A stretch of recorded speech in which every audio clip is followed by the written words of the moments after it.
All right. I'm Marie Vigourou. I'm Jeremy Greer. And this is Rude Eats, a delicious podcast where we sink our teeth into every episode of the show Hannibal.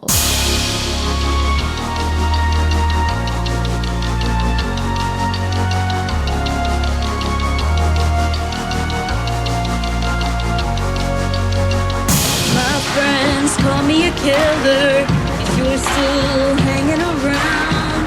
You spread all of these rumors that I am the guy who did all of these crimes. I thought you wanted me better, someone you wouldn't use. You said he must be a killer, so now when we talk I have anger issues. You said there's no encephalitis. Now we're knee deep in my broken psyche, and you're eating my friend. You're a cannibal now. What me were you feeding to me at your dinner party? You're a cannibal now. All I needed was a friend. Hannibal, you're a cannibal. How? Don't even try to pretend. Hey Hannibal, where's Abigail now? I know it's really Hannibal when you frame me for murder and feed me in the ear. I know it's really Hannibal when you smell my next right next to the gear. You could have been a real friend that taught me all about who I am. I thought you were a real friend, but honestly you're not. Knee deep in my broken psyche, and you're eating my friend. Hug me, were you fitting to me at a dinner party? All I needed was a friend. Don't even try to pretend. You fuck with my head and blame it on the fever. You suspect really up, you wonder why I let her back into our friends. You got me and I did it. I had to tell the truth and I both knew you did it. I hate I let you change me so much. I question myself. I hate I let you change me so much. You can go Happy Valentine's Day, everybody. What an episode to record for release on Valentine's Day, even though as our dear listeners note, we are recording this way ahead of time. We're not even Thanksgiving in the US right now. So Yes. like we're so far ahead. How are you today? We're on small creator schedule, right? Like Yes. preparing Christmas in July and stuff, and I love it. and all that stuff. I am good. It is Sunday morning. I'm having my Christmas coffee. It's wonderful. I had a latte this morning. It was very delicious. I'm very excited about it. You talked about cinnamon rolls also. I'm very jealous. So Autumn made some orange cinnamon rolls, which are kind of an interesting yum. mix, and they are very delicious. oh yum. There's Yum, two yum, left in yum. the tray, and if I am hungry after this podcast, I will probably consume them. Let's get some admin out of the way real quick. Yes. So this is the second episode of season 2. We neglected to mention that we have new music, interstitial music from our friend Jake Lionheart. So any of the music that you hear that's like between our segments or the outro is all from him. He just did the impossible. Like if you watch Hannibal and you listen to the music that happens, everything makes sense. Like all of the music is like to what you're watching. If you just listen to the soundtrack of Hannibal, it is fucking just noise. It just doesn't make any sense at all. Like there's a track that's Right, like 14 minutes, and like for the first 5 minutes are clangs, and then there's 3 minutes of circus music, and then it goes back to clangs. And I'm sure when we get to that episode, it will make sense. I cannot wait. But in the meantime, Jake did the impossible and went through like 70 odd minutes of clangs and made 4 awesome tracks for us. So I'm so excited. So I want to shout him feel out. like Jake is kind of like a magician in that Right? way, where he's just like taking this stuff that we're like, oh my god, and then you listen to it and you're like, this makes so much sense. Like you've just He's so good. managed to make sense of this for us. So thank you. Thanks, Jake. We love you. JakeLionheart.bandcamp.com. Hire him. He does awesome work for like podcasts for like us, but he does a lot of like D&D kind of style stuff. So if you have a D&D podcast or even like a group of people like that you meet in person and you just want a cool soundtrack, like go find his music on Bandcamp. Go hire him to make you some custom music. It's very good. Go do all that. And I think that's it for admin. I think that's it. Yeah. So today. now we have to talk about this episode. That's not. Not scary at all. Not scary at all. Not scary. Why don't you All tell right. everybody what we're doing? So today we are covering the Hannibal. I was going to say we are covering Rudy season 2, episode 2, but no, that's a little too meta. We are covering Hannibal season 2, episode 2, Sakizuke. The BAU team narrows in on the origin of the discarded bodies from the soupy crime scene, working to discover the killer's artful plan, while Will Graham begins an artful plan of his own from within the asylum. This was directed by Tim Hunter, written by Jeff Vlaming.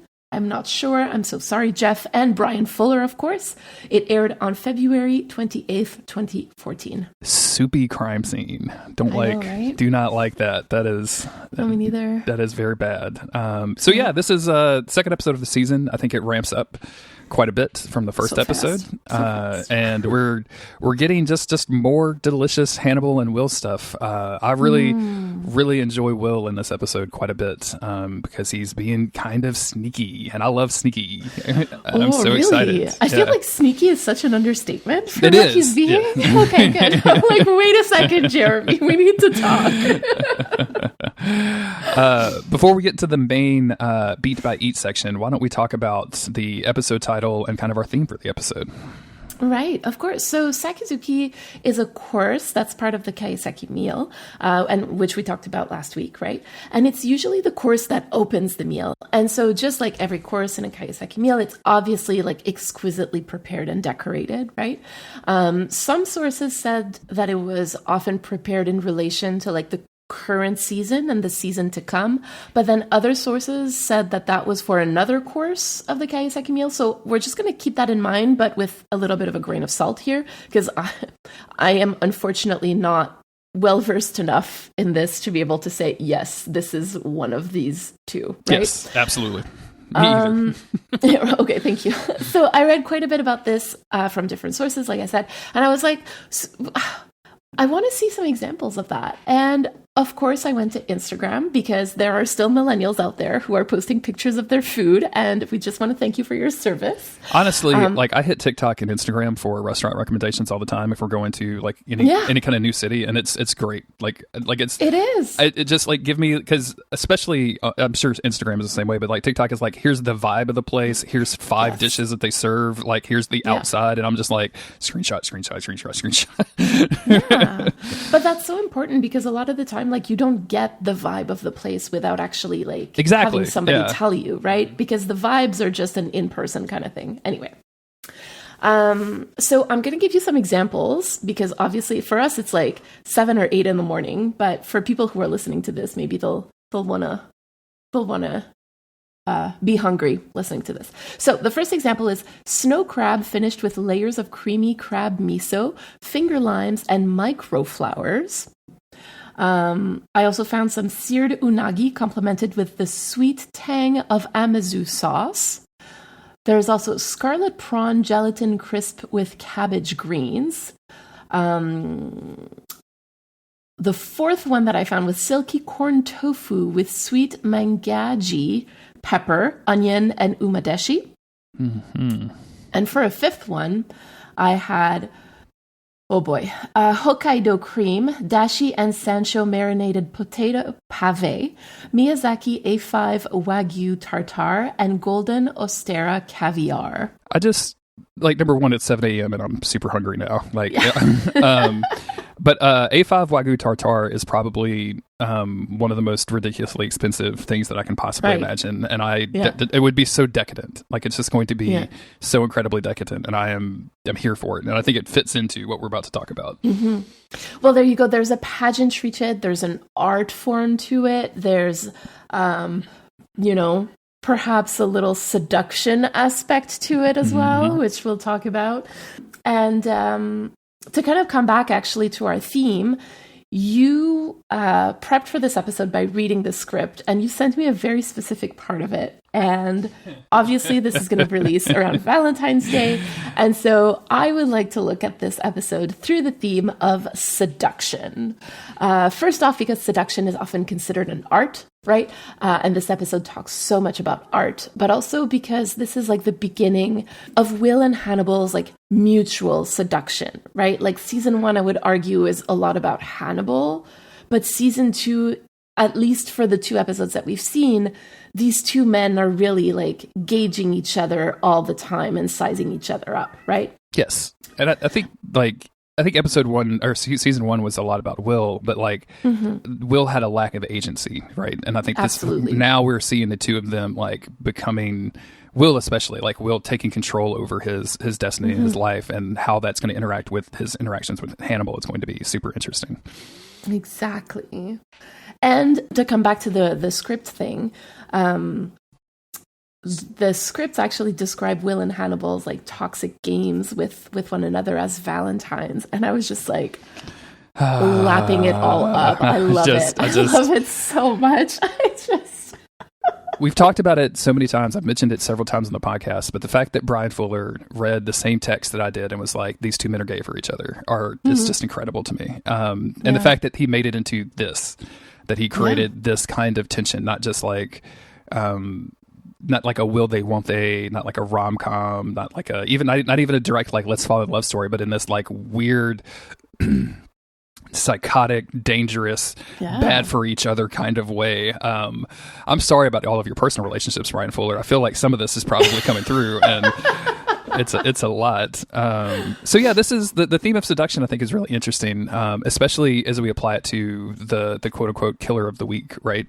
Because I feel like there's a lot of talk about God in this episode. And there's some other themes that we had played around with before you came up with seduction, and I really liked seduction a whole lot. And I think it incorporates all the things we were trying to get to as we were coming up with that theme. But like, I think this killer throughout this episode is literally trying to seduce God in some way, right? He's trying to, he's trying, and then all of the other stuff like that we have, including like even Jack and Beverly and like a lot of these people are doing their best to put on a presentation to gain something, which is basically what seduction is, right? Like I'm going to put on a presentation of myself that is not quite real, not quite the normal thing, and in order to gain a thing from somebody, whether that's a phone number or an Instagram or whatever. Yeah, there you go.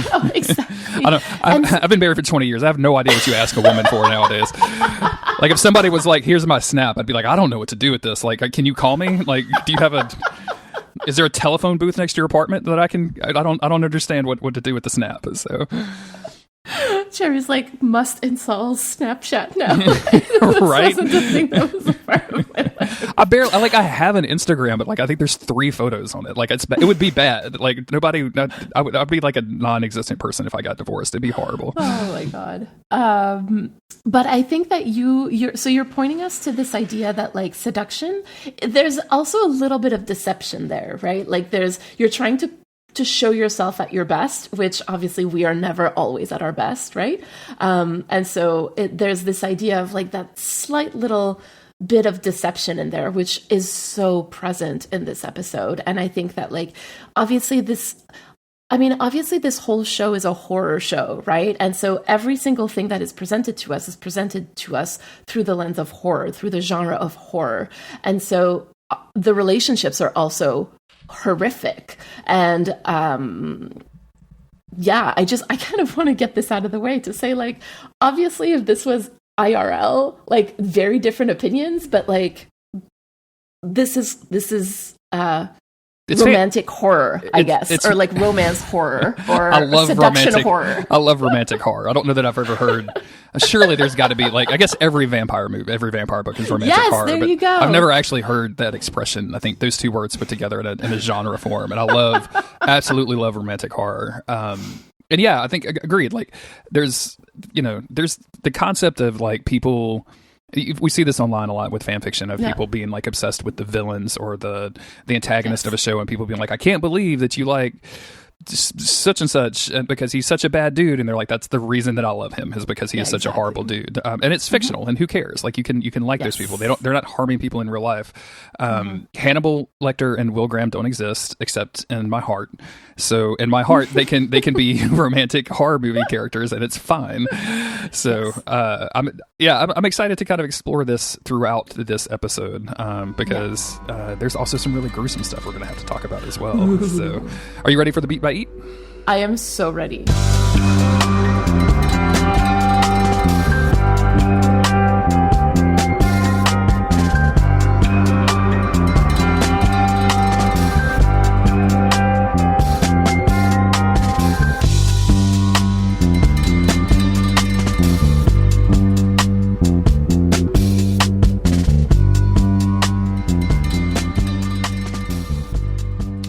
So we're going to start out with the young man. This is Ronald, or Roland, excuse me.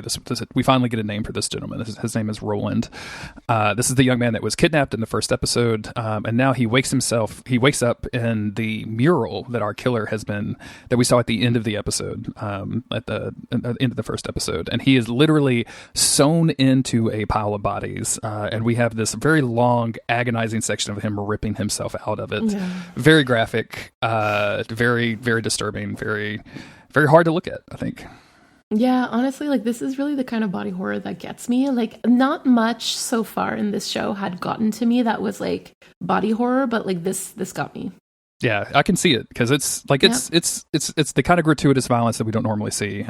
Hannibal is usually presented kills are presented after the fact. Like here's the body, not here's the body being torn apart, right? Like we don't see a lot of that. Yes, exactly. He escapes. He's able to get outside, but he's very quickly found by presumably the killer.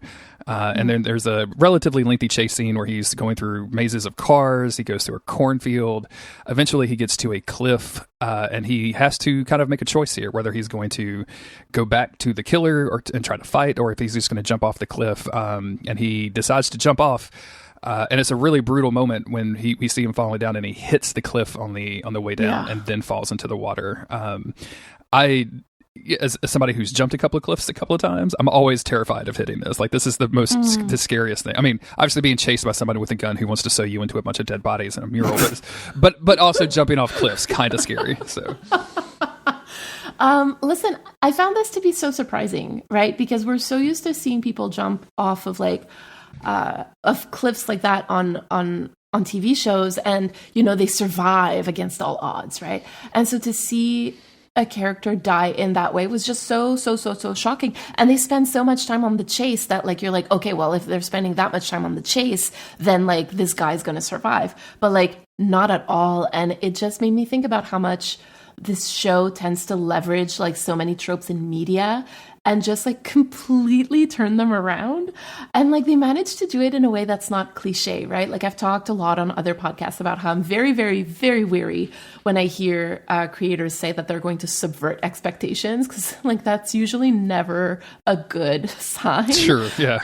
But this is like exactly the kind of expectations that I want subverted. Like this was so horrific and so awful. I was just like, ooh, wow, okay. All right. It sets the tone. And normally this would be where the cold open ends, right? And I find it interesting that we don't do that here. Instead, we go directly to the behavioral. I need to write down this acronym at some point. I can never remember like the bad place that Will is in. the Baltimore survival, whatever. The BAHCU. I don't know what it is. I can't remember. The Baltimore Hospital for the Criminally Insane, I think. BHCI? Okay. So awful. Yeah, it doesn't sound like a good place. But no. Will is in his little cage. We're going to see Will in this little cage a lot. I like this. We can just call it the bad place. I like it. The bad place is fine. Yeah.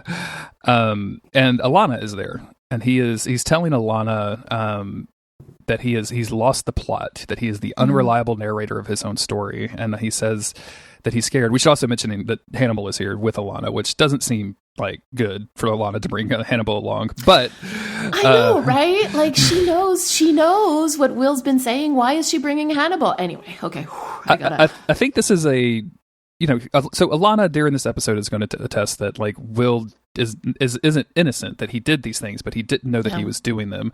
So having Hannibal here to kind of underline the fact that like Will's fantasies about Hannibal doing this to him are just that, fantasies. I think maybe she's trying to do that. It doesn't. It seems like a real ham-fisted way to do it, to be honest with you. Like I don't know. It feels very much like I'm scared of snakes. Let me throw you in a thing of snakes, right? Like I don't. I was actually thinking about it as like exposure therapy almost. Sure. Yeah. I don't like it. I don't like it. Will has a couple of great quotes here, saying, "I don't know which is worse, believing I did it or believing that you did it, that you did it, and then did this to me," to Hannibal. And Alana like goes like, once again defends Hannibal, like she has done several times throughout the seasons. And Will at this point says, "Betrayal was the only thing that felt real to me." And Hannibal insists that he can be trusted and he wants to help Will. And at this point, Will breaks down crying. Like, he is fully broken down in a way that we haven't really seen him before. And he says, "I need your help," as he's like literally crying his eyes out. Oh my God. I was honestly, anyway, I remember watching this and being like, oh my God, poor baby. Like, he's just so broken down. Anyway, we're going to see that might not be entirely true. But Will is basically saying all of the things that Alana has been hoping for, right? Because like you said, she's convinced that like he really has killed those people, but he just doesn't remember and he's afraid to remember, right? Yes. And so to hear Will say this, like, she must be so relieved that like he is going to move forward in his therapy and et cetera, et cetera. I don't know how it's supposed to be read, but I saw it as like Hannibal just not completely on board. Like, he's just like, wait a second. Like, I think he's skeptical of what's going on. Like, he still plays the part because he has to maintain like the well-tailored person suit. Alana's there, Chilton is listening, etc. But when Will says the line about betrayal, Hannibal takes in like a real deep breath. Because last episode, Will said something about the light of friendship won't reach them for like 1,000,000 years or something. But in order to feel betrayed, you have to have had some sort of feelings of trust and friendship towards someone, right? Like, a scammer off the street can't betray you, but a friend can. And so I think Hannibal is realizing that maybe he still has a chance. I have not been murder zoned. I've only been friend zoned. Yeah, I agree with you. Absolutely. Like, I think that, and I think what's great about this too is that you could argue both points. Like, you could argue that Will is putting on a show and Hannibal is buying it, and you can argue that Will is putting on a show and Hannibal is not buying it at the same time. And I think that not knowing is going to be some of the fun in the next like probably 6 or 7 episodes of seeing, you know, how they're going to, as Bedelia said in the last episode, continually try to manipulate one another.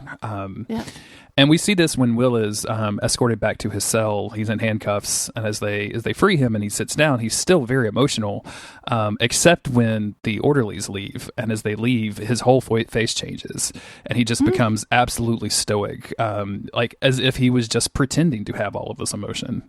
Right, exactly. When you when you first watched it, did you think that Hannibal knew? You know, it's hard to remember because it was so long at first, and but.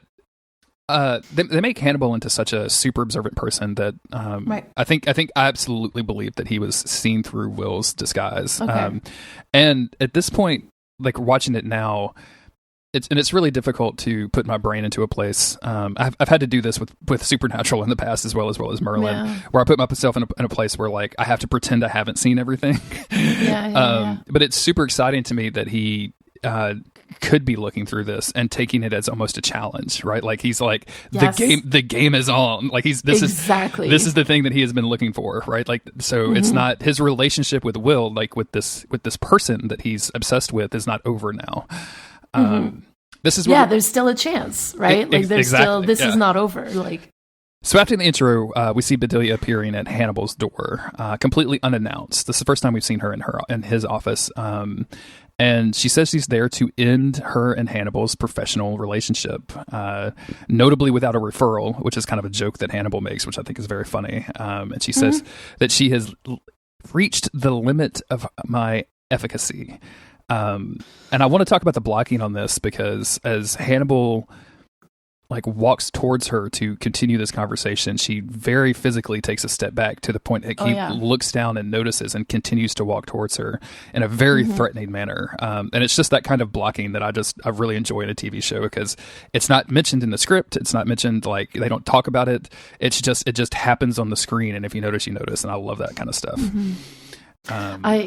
It's honestly like it's very charged. It's very dangerous. It's very all of those things. There's times where he just literally looks like a predator.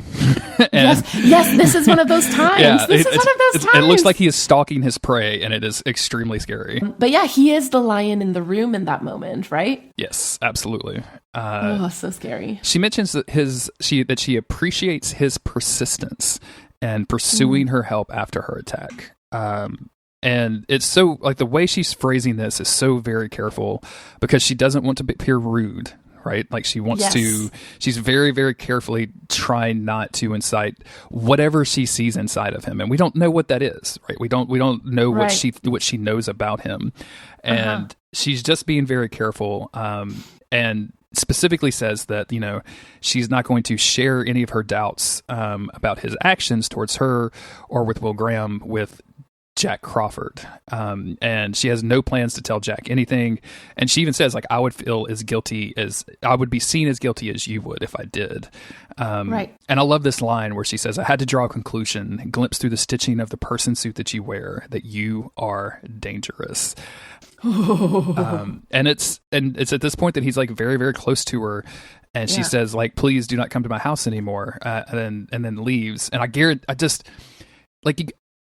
don't know if this is just me reading into it, but he's definitely like smelling her as she leaves, right? Like he's definitely taking a moment for it to like get a big old sniff. Oh, for sure. He literally smells the fear on her. Yes, right? Absolutely. And as she's leaving, he says, you know, I saw Will Graham, and he's helping Will Graham because Will asked him to. And she just says, maybe you two deserve each other, and just leaves.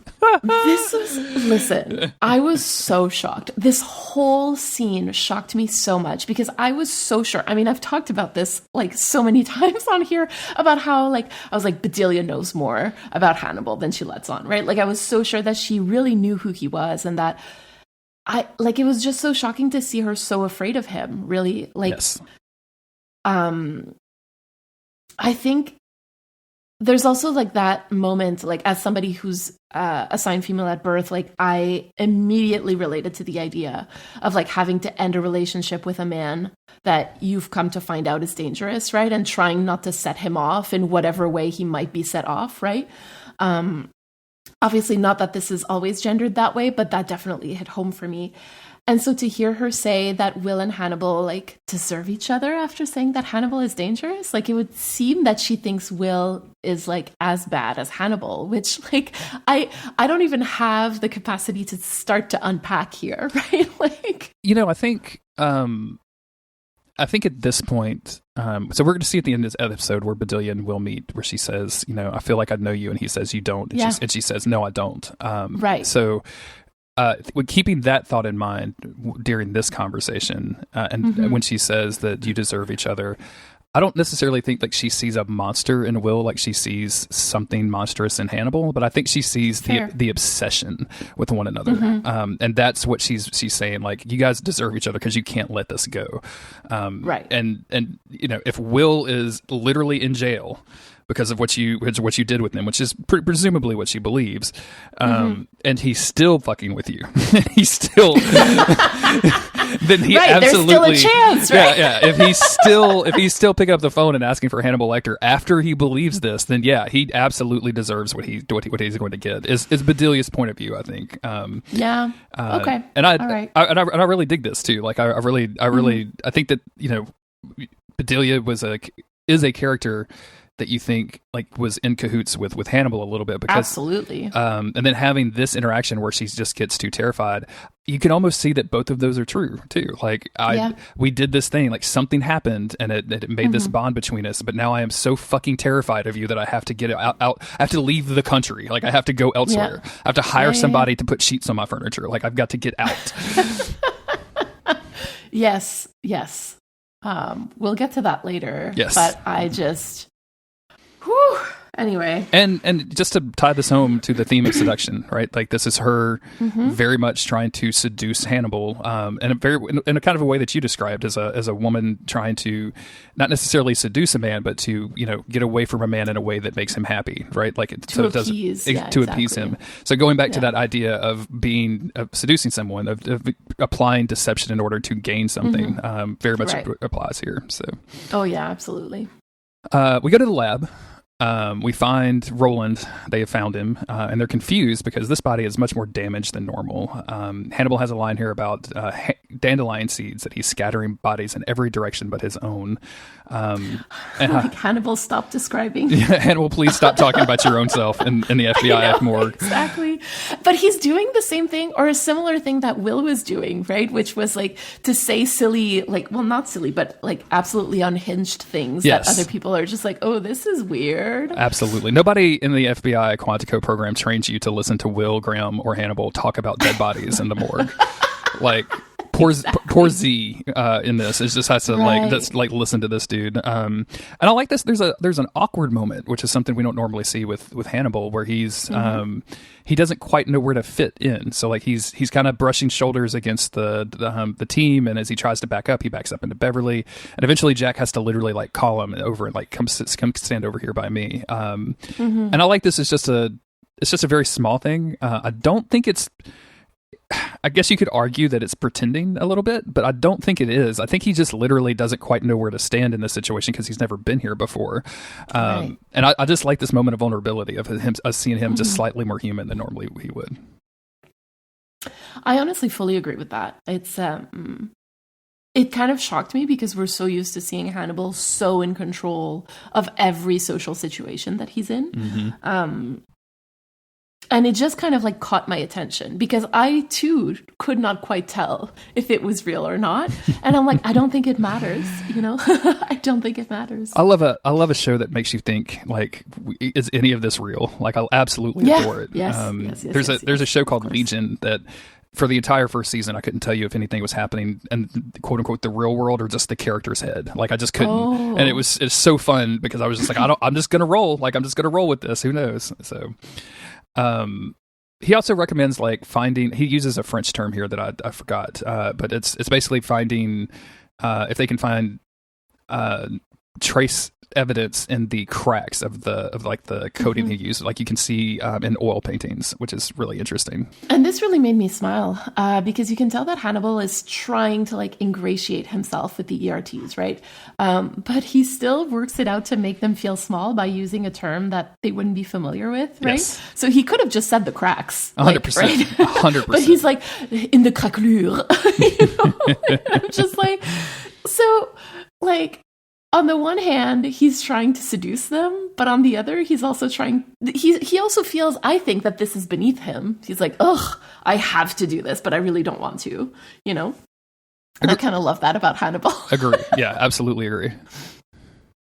I also love that Hannibal is using a painting term here because later Will is also going to talk about like each body being a brushstroke. And honestly, like Will and Hannibal independently describing the killer as a painter just made me feral when I first watched it. I was like, as Beverly says later, like they make a good team, right? Like they are, they deserve each other.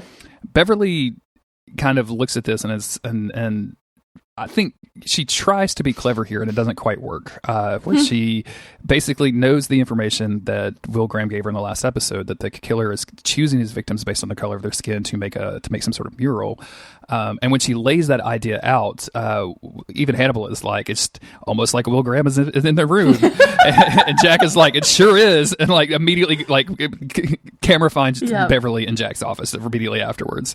And we have this standard thing with Jack. Where once again he feels he is handcuffed by the federal investigation to be able to go talk to Will or to ask Will's advice on these killers, but he wants to. But he's also refusing to admit that he wants to. So he basically puts Beverly in this position of she can do this and she could potentially save lives by doing this, but she can't get actual permission from Jack to do it.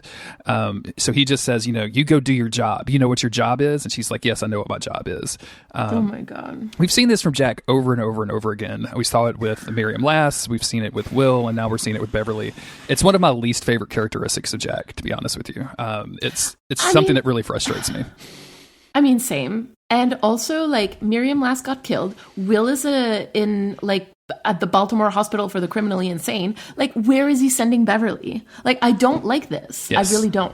Absolutely. It's exactly the same thing he did with Miriam Lass, of sending somebody who, I mean, granted, Beverly is a trained agent and, presumably in this weird FBI world where the lab person gets a gun and goes and hunts down people. Like, but at least she has a badge, right? Like, which is more we can say about anybody else. Yeah. Yes. In this world, it seems like she is a competent, trained agent, right? Yes. So, and then there's also the idea where she kind of she asks straight out, like, do you think that Will is innocent? And he's not really willing to answer her in any kind of direct way. And I find that very interesting. He actually says, I don't know what I think, which is like, vulnerable for Jack, right? Yes, absolutely.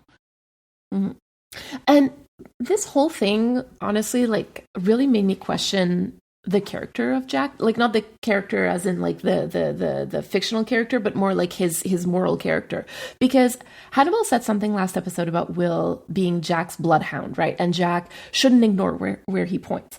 And Jack believed like every quote unquote like crazy or improbable leap that Will had made in the past, like he barely even questioned them. He was just like, okay, let's go, let's do this, all right, let's do.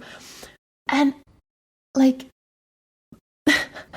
I just don't understand that he doesn't even really investigate Hannibal. Like we know that there's an investigation going, but I also feel like maybe if somebody is accused of like framing somebody for murders, you don't allow him to investigate more murders, right? Like I don't know. Why is he still working? Why is he not suspended? Right? Like in any real world, yeah, absolutely, exactly. I feel like Walter Skinner would be very against this. Like,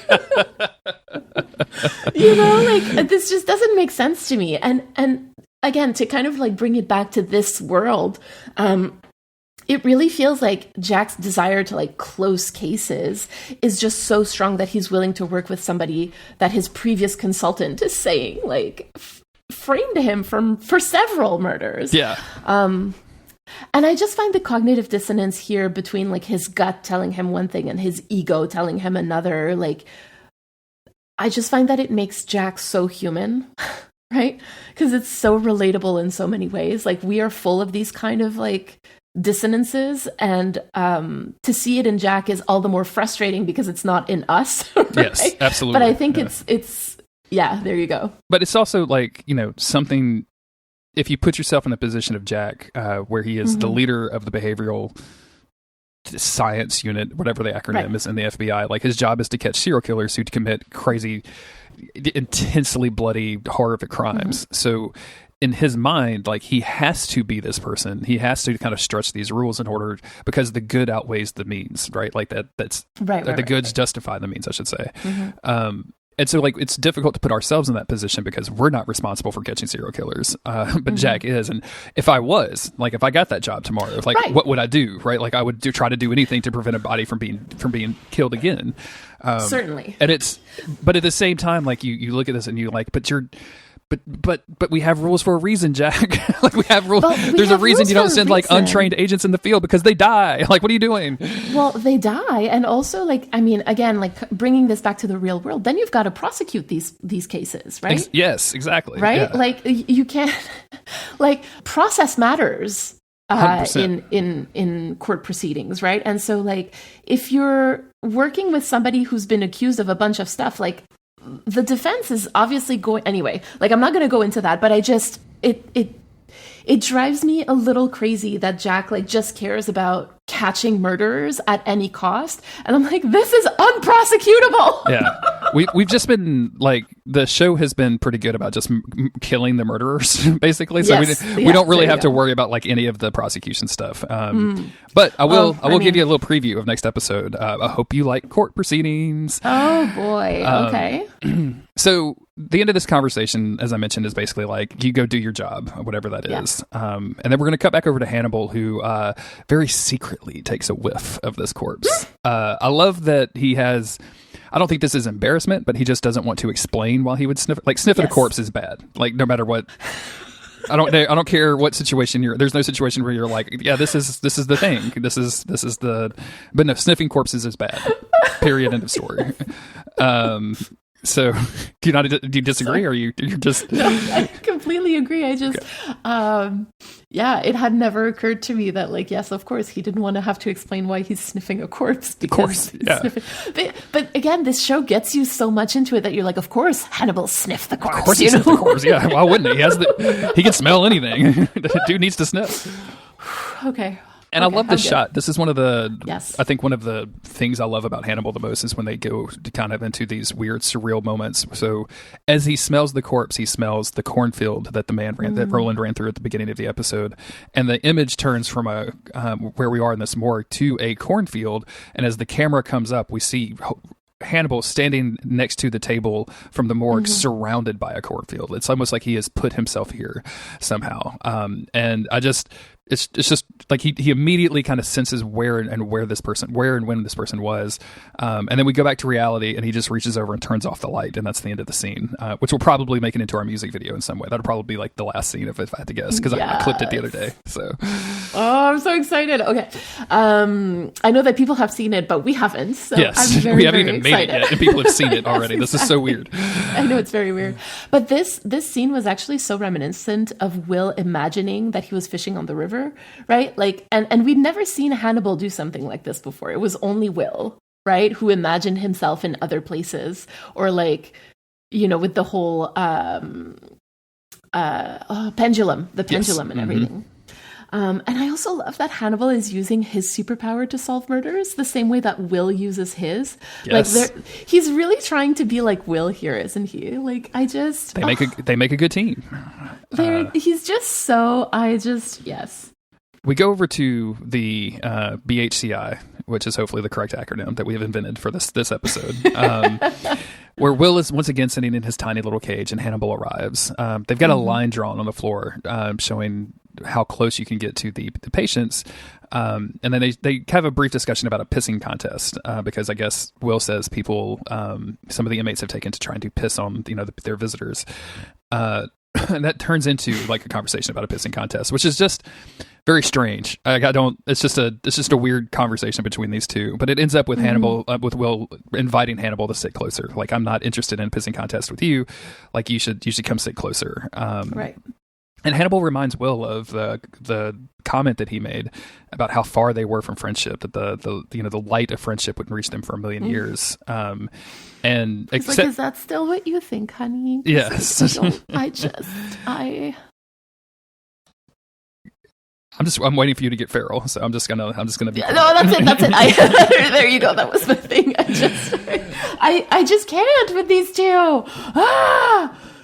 They talk about that friendship, that they were never friends, that there was always an imbalance because they were psychiatrist and patient, and Will like kind of challenges and says, but we were just having conversations, right? Like, you never allowed yourself to be a psychiatrist because you wanted to be my friend. And Hannibal, and again, that door, opening that door of like, but we were just having conversations, right? Like, it's, oh my God, what is happening? And then Hannibal says, basically, are you still searching for something to incriminate me? And again, with the manipulation, says like any of your memories that you come up with are could be faulty. They could be fake. They could be wrong. They would be unreliable. So basically, trying to convince Will, like, even if you remember me doing something, which we've seen Will remember him being having an ear intubated, which I guess is what you call that. He's saying it could be fake. He's still trying to manipulate Will, even in this situation. I love them. It's so bad. I love them too. It's so bad. It's just... Hannibal brings up Beverly's visit, saying that it could be a concern for Alana, having him exposed to such morbidity. But Will is, he says that this is normal. Like, the structure of figuring out the killer is the most normal thing that he's had. And you can tell that they are both so eager to talk about the serial killer. It's like their favorite subject. Like, if we think about season 1, during the course of season 1, all of Will's quote unquote therapy, all of their quote conversations were wrapped around like whatever killer that they happen to be looking for, or the copycat killer. So it's a very natural inclination for these two to have a conversation about their relationship, and then incorporate this fucking guy killing hundreds of people to try to make a mural in a silo. It is just wild to me, and I love every single second of it. I feel like Bad Romance was written about them. You thinking Lady Gaga? I don't even know the timing on that, but yes, I have no. I don't care, frankly. Even if she didn't mean to, she did. Yes, exactly. Yeah. And I think at this point, Will talks about the killer stitching all the bodies together, and that he's going to continue to do it until he's finished with his mural. Yeah. Okay. So I really wanted to kind of finish the scene because, again, this is another one that I just watched and I couldn't form a thought because, like, it's just so intense. Like we're talking about it now, but watching the scene for the first time, like there's just so much in the dialogue that like you can't miss. And so it's like when I'm watching those scenes, my brain just like malfunctions and all I can do is just watch, which like I'm not used to. And so anyway, I just feel like we're really getting to the heart of our theme because like if this isn't seduction, like I really don't know what is, right? Right. Like, Yes, both absolutely. Right? Like both Will and Hannibal are saying things to the other that they think the other wants to hear in this moment, right? So they're both putting on like that little bit of deception in order to ingratiate themselves with the other. And I know that we've said this before, but I'm going to say it again. Like this whole thing is so toxic and unhealthy and unprofessional and everything about it is wrong. And it is so good. Like it's so good. It's so hot. Like I just don't understand. I don't understand. I love it. I absolutely love it. Yeah. I'm so glad you brought up the seduction because I wanted to bring that up as well because this is the two of them both once again like putting on like a person suit, like they're putting on disguises in order to seduce the other one. Both of them want something out of the other one, and they're both trying to get it without the other one getting what they want. And it's navigating that is some reason incredibly hot and sexy, and I don't know why. Like I don't know why. Like, how does that work? It's confusing, and I have to investigate my own personal opinions about everything every time I watch the show. I know this show. I keep saying like this show is changing me. We had somebody on Blue Sky. I've just been adding random people on Blue Sky talking about Hannibal, and they were like, you know, I'm on episode 4 and I'm worried about this show changing me, and I'm like, you don't even know. You don't even know. You have no idea. I just want to say, don't be worried. Be prepared. But yeah, be prepared. Absolutely. Later, Will is back in his main cell. He's not in his tiny little cell, and Beverly shows up. And this time Will wants something in exchange for helping her with the case. And we learn that Will knows that Chilton is recording his conversations, and I just love he's gossipy that way. Oh my God, it's so good.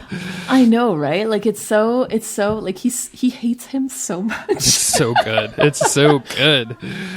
And Will is just so different here with Beverly than he was when she first came to see him. Like you can immediately tell that he's going to try to manipulate her. Like and like I said last episode, like I think this is like good for him, right? Because it seems like Beverly only comes to see him when she needs favors. So like why not ask for one in return, right? Absolutely. He is in a full deficit of power in this moment, right? Like he's in prison. He doesn't have a choice. All of his conversations are being listened to. Like the imbalance of power between him and Beverly is just so high that like he might as well ask for a favor in return.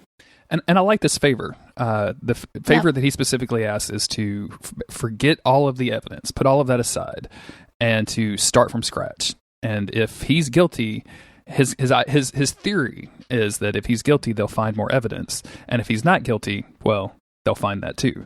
So basically, he's trying to say like, put aside all of the things that point to my guilt and find more, which is a hard sell, I think. But she agrees to it because she's is so desperate to solve this case. She doesn't want more bodies. Much like Jack. Exactly. And she agrees to it. So he takes the file from her. I love this moment where he says, you know, do you mind if I do this privately? And she says, yes, and just sits down. That is such sibling behavior. Right? It's so good. It. It's so good. And again, I think it's her responding to his business-like manner. And like this is less of the friendly conversation they had at first. So he turns around and he looks at pictures of Roland from the morgue and he closes his eyes, and we see him go in this dreaming state. And for the first time, I think we see him do this with a killer without the pendulum, which I think is very, very important. Right? Yes. And also he kind of brings Beverly in there with him. Beverly is sitting down behind him as he looks at the corpse in the morgue. All of that is super, super interesting to me, of like, how is his empathic power, or how is his empathy changing now that he is in this environment, right? Now that he's gone through the things that he's going through. Yeah. I was kind of shocked at like the similarities between what we just saw Hannibal do and what we're now seeing Will do. Like, because he inhales before he starts his imagination exercise, which is what we saw Hannibal do with the sniffing of the body. There was no pendulum, so just like there wasn't for Hannibal. Like I'm like, are they merging? Like, I don't like it, but I love it. But I don't like it, but I love it. I didn't really put together the inhaling and the smelling. And ever since the first episode, we've talked, or Hannibal and Will have talked, and we have talked about the things that Will takes in, changing him, right? Yes. And that's kind of a fascinating connection of Hannibal's ability to smell and Will's like taking that breath of just literally breathing in the things that he has seen. And boy, how could that change him, right? Like that. Will theorizes that and gets confirmation that Roland used to be an opiate addict, so he has a high tolerance for opiates, and that's the reason that he woke up. And as Will physically wakes up in the real world, he says that they'll find him close to some sort of abandoned place upstream from where he was found. And then he asks Beverly what Hannibal thinks. And as she tells him, he says, well, that's what Hannibal said, but that's not necessarily what he thinks. And I love this because this is Will doing what Hannibal has done to Will, which is planting doubt amongst their colleagues and their friends of just like, that's maybe what he says, but like, is that for real? Like, you need to, how do you know that he's telling you the truth kind of thing, which I find absolutely fascinating. I love it so much. I love it. I love it. Love it, love it, love it. And I also love that he's like, so what did Hannibal say? I'm sorry, I'm so obnoxious, but yes, you're making all of these like deep realizations, and I'm just like, these two men are in love. That's okay. We need both sides of this coin if we're going to do a Hannibal podcast. Exactly. Yeah, that's true. We see Hannibal in his murder suit going to the silo. I put a picture of this in the notes towards the bottom, but there's a section of the script that describes this as the transparent plastic of his bespoke crime scene oversuit. Okay, and man, I have thoughts. You can certainly call it an oversuit if you want. That's fine. But I am going to call it the Murder Jammies. Yes. Because I didn't realize that the suit had feet, and which, like, of course it does. But like, it really made me. It's just it had never occurred to me that it would have feet, and so I was like, oh my God, that's like the onesies that I used to like put my son in when he was little. I'm like, oh my God, absolutely. They're like murder jammies. They're little baby onesies, little murder suits. I love that. I want to go to the word bespoke. Because I find it fascinating, the idea that he would. And I feel like Hannibal is the kind of guy that would get this suit made and then murder the guy that made it, or he would just learn to like he would train himself to be a tailor and make it and like alter it himself, right? Like either one, I could totally believe in. But the fact, like, because even Autumn called out before I was reading the script and saw this bespoke part, we were watching this together, and she was like, "That thing fits really well." Like that's not off the rack, right? Like that's no. What's that line from Schitt's Creek? I would rather die than order anything off the rack. Like it just. The idea that he spent a lot of time on this and like making sure that it fit him, right? Yeah. And nobody's going to see it. It could just be like a baggy raincoat. Who's going to see him in the murder suit? Who's he doing this for? He's doing it for himself. Like that's just so absolutely it's fucking insane to me. I just love him so much. He is so extra. He's our murder queen, right? He's our murder queen. I love him. He climbs to the top, again looking like a predator, I think, while he does this. And as he gets to the top of the silo, he looks down and he sees the mural that the killer has been making. He sees this eye, and the eye also looks back into him. We see the reflection of this mural into Hannibal's eye. As Hannibal looks at this, he imagines. This is the way I interpret this. He imagines this symphonic music. He imagines this. Yeah. I meant to look up exactly what it was, and I forgot to because I am lazy. That's fine. But he imagines this symphony. Like he sees this, and you can tell immediately that he's not horrified by it. He's impressed. He's amazed. Yeah, he's impressed. And and then there's the really funny moment where the door at the bottom opens and the murderer comes in, and he just says, "Hello." What is happening? And he says, "I love your work," and then it cuts to commercial, and that hello is one of the best hellos in the entire series for me. Just hello.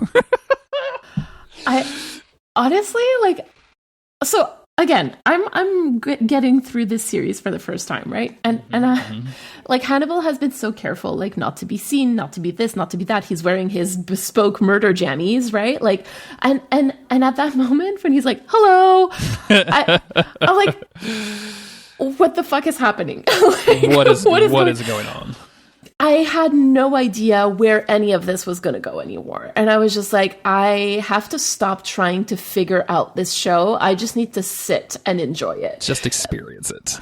Just experience it. Because like, it's kind of, I guess it's kind of like a normal thing. Like you're watching it and you're like, oh, and then this is going to happen. Like we just like, we know our narrative structures so well, that like we tend to try to like jump to the end. And here the hello just got me so much. I was like, okay, well, I no longer know where this is going.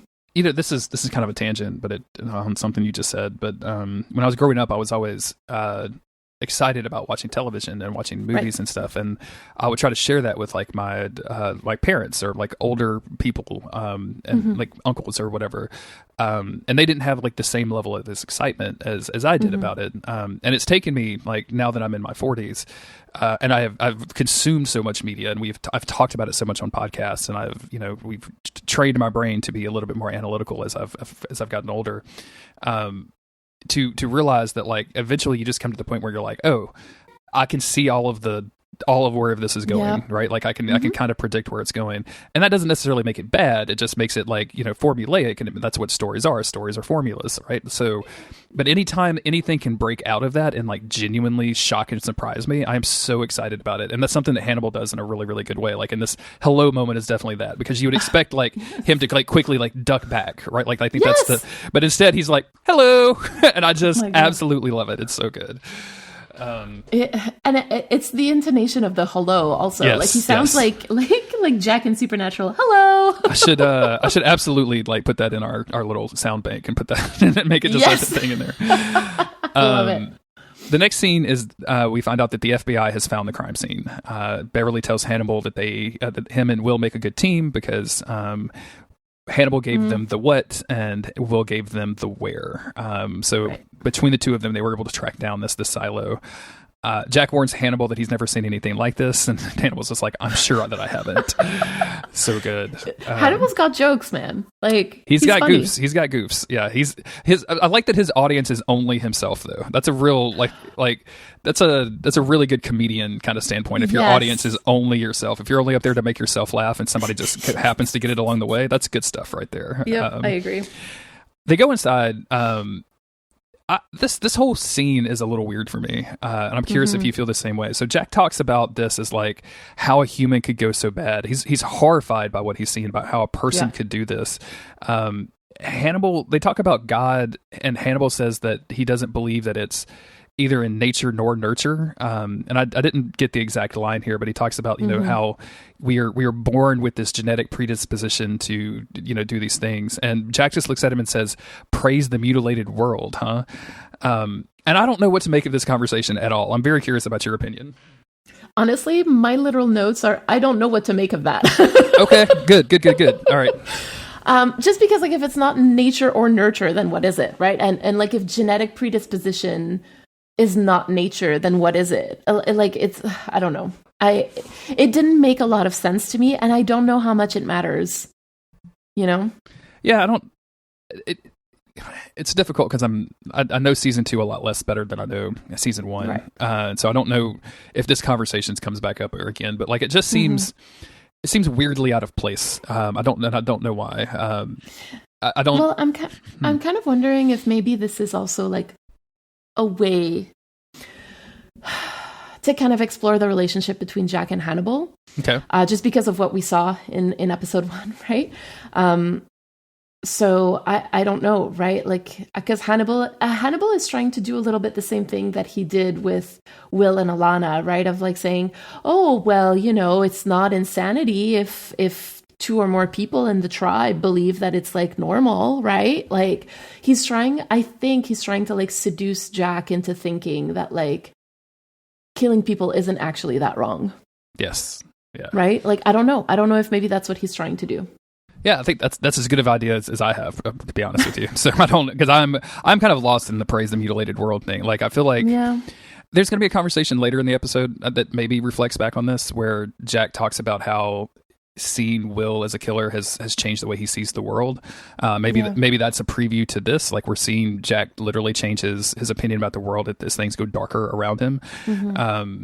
But the nature and nurture line is just is something I'm going to keep coming back to. I think I want it to make more sense than it does right now. But we're in the show, Jack hands Hannibal some pictures to see what it looks like, the mural looks like from the top. Hannibal says this could be the killer's beginning or end. And if we see this, like, we notice really quickly that the killer is now in the center where Roland was at the beginning of the episode. It's not remarked upon because they didn't know any different, but like, we know the last person that did this. Like, we know that Hannibal did this, and it's kind of frightening. So yep, exactly. Yep. Can we just pause here for a second? Yeah. Because I can't remember if I asked you this on or off the mic, but I remember asking you if Hannibal sees himself as God. And I feel like this is one of those examples of what I mean, like the whole is the killer looking at God when he was literally just up there looking at it from above. It just seems like a lot of his like thoughts seem to converge into seeing himself as God. I think, and we did talk about this, and I also do not remember if it was on mic or not. So we've talked so much about Hannibal. Yeah, I think at this point, I'm willing to think that like Hannibal very specifically is putting himself in the position of God for this killer, because the killer was putting Roland, who has much darker skin, in the middle of this, whereas Hannibal is putting the killer in the center of the mural, in the center of the eye, who has obviously much lighter skin, to form that reflection. And we very specifically saw when Hannibal looked down through the silo the first time, like we specifically saw the reflection of the mural of the eye in Hannibal's eye. So I think he's specifically doing this to play out the version of God that this killer is looking for. And I think he probably kind of gets off on that a little bit. They'll talk about that towards the end of the episode, right? Yeah. We'll talk about it there. But I think for now, even if he doesn't think that he is God, he enjoys playing God for this killer, or for just manipulating the people around him, right? Like the Franklins and the Will Grahams and the Jacks and the Beverleys and everybody. So, I think you're onto something there, I guess, is what I want to say. Thank you. We're going to switch over to this is interesting because in the script, like this is talked about, and there's a lot more of this, where Jack has to go to a mandated psychiatric appointment. The way it's presented here, it's like he's just volunteered to go, like he just does this all the time. But this is like the first session that he's ever done with this person. And it's interesting because he's being very, very honest and saying like, you know, that he did this to Will. Like, he put Will in this situation. He says, knowing Will has descended into such savagery makes me change the way that I see others. And it sounds like he's actually trying to reckon with what he did, and admits that he failed. But man, it rings hollow with the conversation that he just had with Beverly. Well, there you go. Like, I mean, listen, the first time that I watched this, I was like, again, like, this is another thing that I wasn't expecting this episode. Like, him being so honest and vulnerable and critical of his own behaviors and choices when it comes to Will. Like, it was just kind of unbelievable. But like you say, like, it's just, he doesn't see that he's still doing it with Beverly. Yes, absolutely. Really frustrating. Like, and I think, you know, it'll be interesting to watch Jack's development over the course of the next couple of seasons. So yeah. But again, like, I find it to be so human. Couple of seasons, so he doesn't die. Does he die? Oh my God! Okay. Let's just bypass that. I don't want to hear anything more. But like, I think it's just like, oh, now I have hope. Oh no, I have hope that is not good. I didn't say the way he survived. Oh, so he does survive. I didn't say that he survived. I just said that he shows up in several seasons. So that's okay. It could be a memory. Could be a memory. It could be a memory. That's true. What was I saying? Oh my God! Now I'm just like thinking about Jack surviving. But yes, sorry. It's just so human of him. Like, I know that when I see, just trying to be critical with myself also, like seeing knowing that I do certain things and I have certain behaviors and I'm just like, oh, this was really not great. But then like I'm still doing it like in a different context. And I'm just like, oh, wow. Okay. Like we're such messes. Cause I just don't want to come off as like just a Jack hater. Cause I sort of feel like maybe that's how I come off, because it's not the case. Like I find him fascinating because he fails so often. Right. Yes. Like, yeah. And he succeeds too. Like I think, and he does. I think that's the other thing. Is like he doing this has caught him killers at severe cost, right? But he has also caught serial killers, and in theory prevented people from dying by doing so. And I'm definitely not a Jack hater. I think that like I dislike some of his methods. But I think most people would dislike his methods. Or would you know what I'm saying? And even if they justify them, even if they say he has to do it, I don't like them. But and I think that makes a great complex, like kind of gray area character that's really, really fun to talk about. I agree. So we're going to go back to the lab. There were 47 bodies in this mural. They've managed to identify a bunch of them, but one of them is a little off. This is Roland's replacement. This is the one in the middle that we know is the killer. And boy, this, for a show about what do we call it? Romance horror romance earlier. Romantic horror. For a show that's centered around murder husbands, it can be so funny sometimes. And they're looking at this body and they're like, "Where's the leg?" And then like, dun dun. Dun, dun, the music's team, and Hannibal is literally at a fucking bone saw sawing off this dude's foot so he can make osabuco in his pantry. Dude, I am dying, absolutely dying. This is so fucking funny. I love this so much, and the osabuco looks so good that we're literally making it tonight. Like we have all of the ingredients. So, listen, I laughed so hard when I was watching. I think I sent a message to the Discord. I was like, "Why do I find this so funny? It's like this shouldn't so be funny, It's but so it is funny. so funny." The cut. I mean, the going from like, because Jack is being so serious. He's like, "What did Hannibal say?" The eye looks up and sees its reflection. There was never supposed to be a reflection, and then like, bam, like cut to like he's just fucking chopping this dude up, and it's just so good. It's just like Hannibal was just hungry. That's why there's no leg, right? Yeah, I genuinely, I can say that like I never in my life expected to laugh at a man cutting another man's leg to make osabuco. But here I am. Here we are together. Yeah, here we are together. It's just unbelievable. It's so good. It's so good. Also, I have to say, like, I don't know why, but when I saw the leg cut off, all I could think about was like how the Chesapeake or like the copycat killer would chop off like the arm, and I'm like, how did that not make a link in Jack's mind? Right Like because it's so incredibly like close to his heart with Miriam. I don't know because Hannibal is telling him like basically that he did this. Yeah, absolutely. Hannibal is not being like subtle about this whatsoever. Not at all. He's definitely flaunting himself. There's a scene here after he finishes the osabuco where we see him at his dinner table eating it by himself and obviously enjoying it. But you can't help, I think, but place a little loneliness in this, just like we did with the last episode when he was sitting in his office, like obviously wanting to be there talking to Will. Like there's a sense of loneliness that he created this special meal, and there's nobody there to share it with him.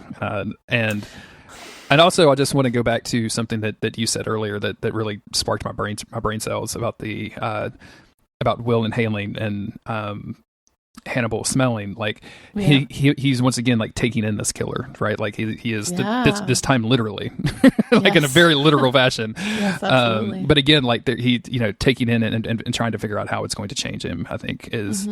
But also he's very lonely. So. Well, so that's the thing. Like, it kind of makes me wonder if it's hitting him now that basically no matter what happens, like if Will is convicted of the murders, that he's just never going to see him on the outside again, right? Like, yeah. Then maybe he's like, maybe I kind of regret what I did. Maybe I shouldn't have framed my love interest into being a serial killer. Maybe I should not have done that. Maybe. I so badly want to go into that conversation, but I have a feeling that the next episodes are going to go into that, so I don't necessarily want to right now. But like, I think that Hannibal didn't realize how much he liked Will. Like, it's kind of like, kids breaking their favorite toys, right? Like, he he put Will in prison, and now he's like, fuck, I no. want to play with him again. Exactly. This is my thing. I wasn't going to do this. Yeah. Yeah, exactly. Or like dogs when they break their favorite toy and they're just like, oh, fix it for me, please. Yeah. You're just like, dude, like I sold my GameCube one time and was like, oh man, like a year later, I was like, oh, I could play Wind Waker right now, and couldn't because I didn't have a GameCube because I sold it. I was like, never again will I sell a game system. So they're just now all in storage in my shed, which is probably where where Hannibal's going to keep Will eventually. So we just put him in his pantry. I was going to say, maybe Will is Hannibal's GameCube. You know, like you never know. Have you ever seen the movie Boxing Helena? Nope. Then we don't need to talk about it, but okay. Everybody else who's seen that movie is like, Jeremy, no, please don't do that to Will. It's a pretty gruesome psychological dilemma. Okay. Boxing as in a box, not boxing as in like fist. Like, okay. To spoil this 30-year-old movie, 40-year-old movie probably, like he literally is so obsessed with this woman that he cuts off all of her limbs to keep her. So yeah, boxing Will. Course. Yeah. Oh. We're going to go to Jack's office, where Bedelia has arrived as a visitor. This is another extremely interesting conversation with Bedelia, where she is basically separating herself from life, or her existing life. She says it's going to be their last conversation about Hannibal Lecter, and says that it would be irresponsible of her to see Dr. Lecter, because she cannot help Hannibal if she's not feeling secure emotionally, and she is not feeling secure emotionally, and she's like, do you understand what I'm saying? And Jack's like, absolutely fucking not. I do not operate on these levels. I have no idea what you're trying to tell me. Jack. poor Jack. And she continues to say, like, both her and Hannibal were traumatized by their patients, him with Will Graham and her with her attacker, and she describes it as a necessary but unpleasant reminder of the trauma. And Jack, who again is operating way out of his league here, is like, well, maybe you should talk to Hannibal about it. He's very good. And I love this. What the fuck, Jack? This response, and Gillian Anderson is so amazing at this. Like the delivery on this line, I am doing my best not to work through my issues with Hannibal Lecter, is just, number one, it's an incredibly written line with a lot of layers, and that she delivers it with such like regret and gravitas and emotion that I am just, oh God, how can you not fall in love with this woman every time you see her? I don't know. I'm so frustrated with Jack. And I promise that I'm not a Jack hater. I promise. But like, oh my, how can he have such a blind spot when it comes to Hannibal? Like, let's think about this for a second. Like, Hannibal is basically a psychiatrist that was referred to him like a few months ago. Like, and of course they've become friendly, or what Jack thinks is friendly over the past few months. But like, his best consultant is saying that he framed him for murder. And now this dude's psychiatrist comes into his office to see him and tell him that she doesn't feel emotionally secure and not to contact her again about him. How does that not warrant at least a little bit more clarity? Right? Like, and I don't like Jack, just,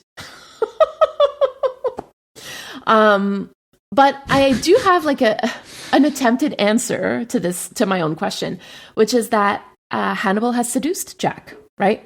Yes. Because not only does Hannibal close cases, but he's also become an ear to listen to Jack. An ear, see what I did there? A shoulder for Jack to cry on. Like, he's his boy, he's his guy.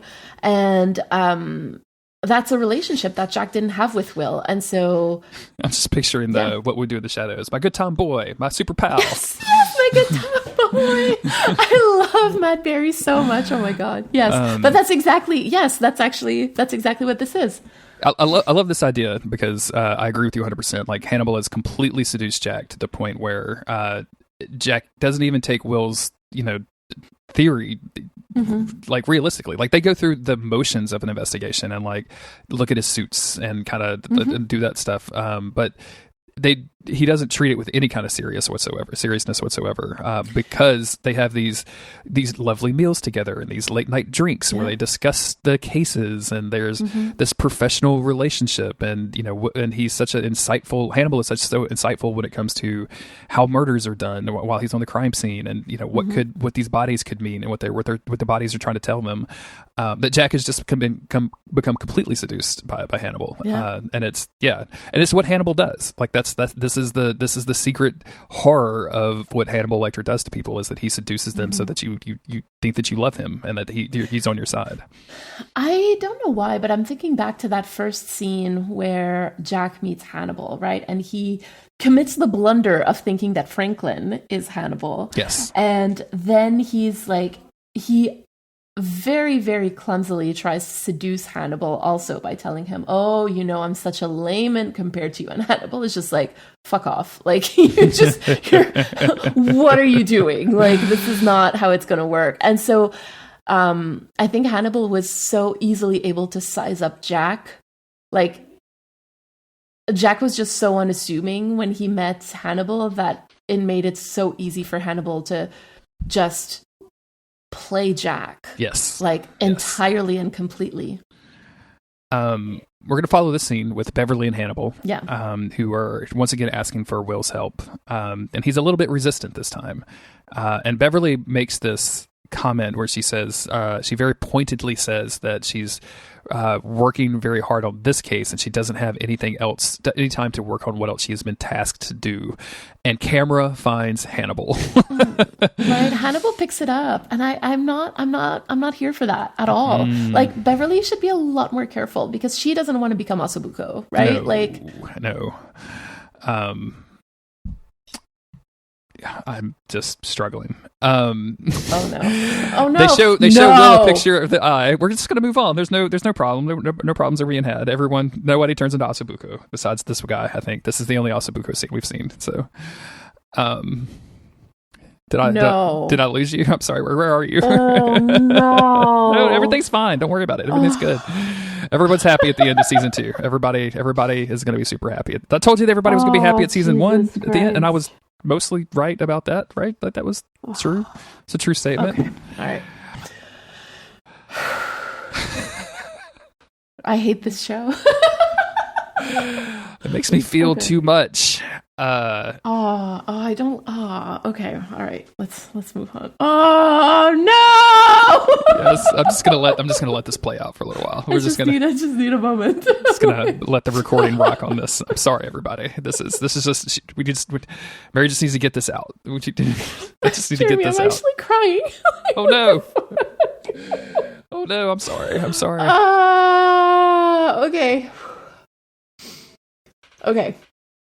Okay, let's move on. Penny is here for moral support if you need her. Oh, Penny! Sing me the song of your people. I think she's about to. She's like, I've been a podcast dog for too long. I need to move. Okay. Yeah, she's starting to move around. It's okay. Anyway, they show Will the pictures of the eye of all of the corpses, and then once again, without the pendulum, we go back to what I'm just kind of calling the dreaming place, like this world that he invents. Yeah. And I think it's Hannibal that asks, what was the last image fixed on this dying eye? He talks about the old, I guess, kind of theory that we used to, the last image that you saw was recorded on your eyes as you died. And Will starts describing this as his design. He talks about the dead eyes, the molding. They're all fixed on the unseen. They're all looking up into this eye of the silo. And then he stops and says, unless somebody sees me. And we go from this dreaming world that he is in to outside of it, where Hannibal is like, And you can tell, like, this is super dangerous because, Will is not bad at finding criminals, about solving crimes, right? Like, he's good at picking out killers. And Hannibal has done this. So, like, Hannibal focuses up, and you can tell that he fucking loves it. Like, you absolutely can tell that he loves this. This is foreplay. Like, 100% foreplay. I'm so glad you put that in there. Absolutely foreplay. Like, this is Hannibal being seduced by Will being himself, right? Like, he is just so hot for that. Like, he loves it. Well, think about all of the things that we've seen Hannibal do in this episode of flaunting himself to the FBI. And here's somebody who is seen through the veil. And maybe that's the reason that he had this obsession with Bedelia. Like, she was one of the few people that could see through his veil, and Will is definitely one of those people. So he is just, enamored with him in a way. And I'm just so fucking here for it. This is so good. Same. Will begins to quote Sesame Street, which I like. One of these things is not like the other. And as he looks at the killer, he realizes that, and he says out loud, "You are not my design." Screaming. Like, that was just so good in that moment. Yeah. And so then good. This moment where he looks up, and as he looks into the eye of the silo above him, he sees this horned demon. So this is like Hannibal with the antlers, right? Like, this is the thing that we have seen several times now. And then all of a sudden things change, and Will is in the reflection. So now Will is like the center of this mural where the killer was, and Hannibal is there. And I absolutely adore this line where Hannibal says, "Killing must feel good to God too. He does it all the time." I just absolutely love that line. I feel like this kind of feeds into the whole, like, Hannibal as God moment, right? It's absolutely, yeah. And I think we've talked about, like, in the books, Hannibal being kind of obsessed with murders in churches, or like church accidents. Yeah. I'm so upset. I saw TikTok shamed me. TikTok locked me down. I made a very funny video because there was a dude in a church playing like the drums or whatever, and everyone's like clapping along, and then the crucifix just falls on top of him. And I stitched it with this line: "Killing must feel good to God too. He does it all the time." And it has 0 views. Like, TikTok was like, "No, we're not showing this to anybody. Like, this is not." I haven't even, I did that like 5 days ago, and I haven't even looked at it since to see if maybe they changed their mind, or like maybe I have to do something. But no, it has 12 views. So somebody saw it somewhere. So thank you. That is so funny though. Yeah. Like, actually so funny. But yeah, this is definitely a God moment for Hannibal, right? Like, this is, and we go back to the real world, and Will tells them what is shocking to Beverly, which is that the killer is in the picture. He's already sewn in.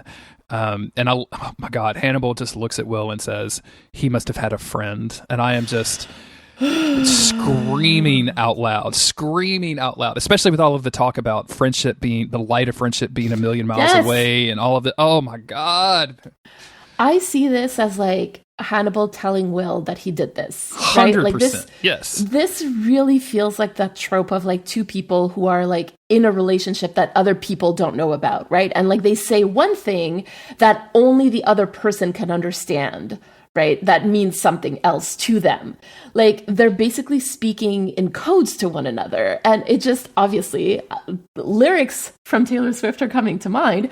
Our secret moments in a crowded room, they got no idea about me and you, right? And like, this, like, you taught me a secret language I can't speak with anyone else. Like, it's just so, like, the pining and the anticipation that is there. Like, it's just so much. Again, just this desire to be perceived. This ability to have been perceived. And as this attraction to people that no matter who they are, if they can see you, that you want them, that you want to be with them. If they see you the way that you see yourself, or the way that you wish people to see you, is powerful. And that's a strong seduction, right? Like, to go back to our theme of just somebody seeing you for who, not the quote unquote person suit that we all, I think all of us kind of put on, like, a suit before we go out into the world, but like somebody seeing through that and like saying your truths to you is hugely seductive. Like, that's you get me, like, you understand who I am. That's a powerful thing. And can be used for good or ill, as Taylor Swift has probably experienced once or twice in her life. Yes, I'm sure she has. We get a flashback. I'm not sure how I feel about a flashback that's not in black and white. I thought that was the theme, but no, we're just a flashback in color. And it's Hannibal placing the killer inside the mural, and he talks about Piero della Francesca, who painted himself into the painting of the resurrection, which I included that. I was just kind of curious what that looked like, and so I included that in the notes if you wanted to look at it. I did look at it, and honestly, it's not at all what I expected it to be. I was Me like, either. Oh, okay. Yeah. I just it's a I mean I'm not an art degree person by any stretch of the imagination, so like I'm not going to comment or anything. But it's just a picture of Jesus like rising with a bunch of sleepy guards, and I guess Piero della Francesco is one of them. It's not going to be the first time we talk about people dying in artwork, or not going to be the last time. Excuse me. So well, we did talk about it already with the Wound Man, right? Yes, absolutely. The killer says that he didn't see anything, that he saw no God. Hannibal has a not with that attitude kind of comment, which I think is very funny. Again, like he's got jokes. Like, why am I laughing at this, right? He's literally in the process of murdering somebody. Yeah, and not, just not just murdering, like, right? Like we're like actively, like brutally torturing this person. Yes. And the killer asks, "Why are you helping me?" And, Hannibal basically says, like, you want to look up to God and he'll see you. Don't you want to be looking back at him? And it's fascinating, this relationship, because it seems like the killer, this murderer, was going to build this mural for the idea of looking up to God. But I think Hannibal even says here, like, I'll finish it for you. Like, we'll finish this together. But like Hannibal co-ops it almost.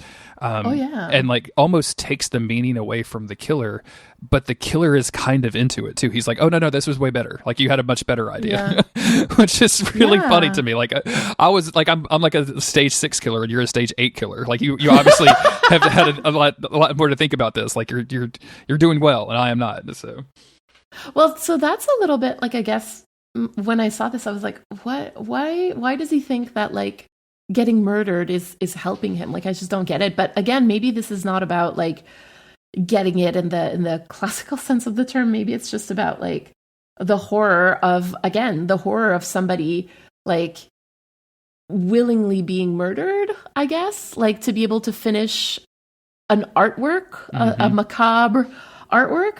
Like, I don't know how much it matters, but I am quite puzzled by this thought, I have to say. This is his design, right? I think Hannibal probably convinced him that the reflection is the thing that matters. He seduced him. He seduced him into believing that he needed to be a part of this. Because we don't see Hannibal like forcing this dude. I mean, we see him like I think we see Hannibal doping him up with heroin, which is a weird thing that we will talk about on AO3.com in the future. But not on this podcast. Okay, listen. Like, okay, so like, if you presented me with the paraphernalia necessary to like, I cook and inject heroin, I would probably not know how to do this. Okay. Right? Like I just find it fascinating that Hannibal knows. Oh yeah, absolutely. We talked a little bit about this offline, where I just believe that I could just do this at any point in time, despite never having done it. Like, you also think you can land a plane, so I don't actually. I'd make that joke. I don't think I could land a plane. Okay. I do think I could crash the plane and not kill anybody. So that's. But isn't that just landing the plane, Jeremy? No, absolutely not. Ask Cyclops. Cyclops crashes every fucking plane that he flies in, and nobody ever dies. I am the Cyclops of landing planes. Okay, all right. The plane is going like landing the plane implies that the plane is still available to fly after you land it. Like, I am going to crash the plane, but save everybody on it. Like, that's my deal. Okay. So all right. Okay. Absolutely not. 100% impossible. I think this is pretty much the end of Hannibal working with the killer, and now we switch to Katie, who arrives to see Will Graham. This is the special investigator in charge of basically figuring out what the fuck happened with Will. And we find out that Will has a trial coming up, and he's got a lot of jokes because he's, am I even an FBI employee anymore? It sounds like I'm unemployed, like kind of thing, which is very funny to me. It is really, really funny. And I rewatched season 1 a lot lately, like a lot, TM lately. And this is how Will was like pre-encephalitis. Like, he mocked the people that he thought were beneath him. And that kind of reminds me of someone else on this show. When he had the spare brain cells, and for season 1, he definitely had some chuckles at some people. Yeah. Even Hannibal, like, he does that with Hannibal at one point, and he's like, "I don't find you that interesting." Yeah, and absolutely. Hannibal is just like, "You will." And it was so right. should have named the podcast "You Will." It wouldn't have made any Will. sense, but it does work. Yeah, exactly. Katie tells him that Alana has placed them in a position where the FBI has to believe that has since she filed a report that the FBI believes that they turned him into a killer, where the prosecution is going to say that he was always a killer, and that he conspired with his neurologist to hide whatever his brain scans are, and then ultimately killed him to hide everything. And she offers a deal like, hey, if we don't really want to go through all of this, if you plead guilty, I'll make sure you're super comfortable here. And he's like, absolutely not. And he wants to plead innocent so that he can have his day in court. And he talks about this performance that she's seeing, and she says the whole part of this performance is that it's not my performance that you're watching.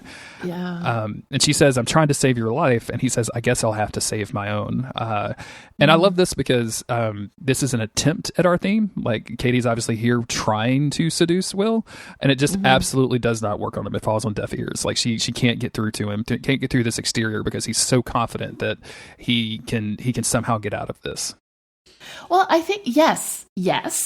And I also think that Katie is just not doing the seduction part right? Like, she's, instead of being like, listen, I understand, like, just instead of trying to actually seduce him into doing what she wants him to do, she's trying to, like, strong arm him into it, right? Yes. She's like, well, if you don't do this, then you're going to die, or, like, you're going to be put on death row, right? And, like, I think that's in part why it doesn't work, right? Like, she's not even trying to assume his point of view or anything like that.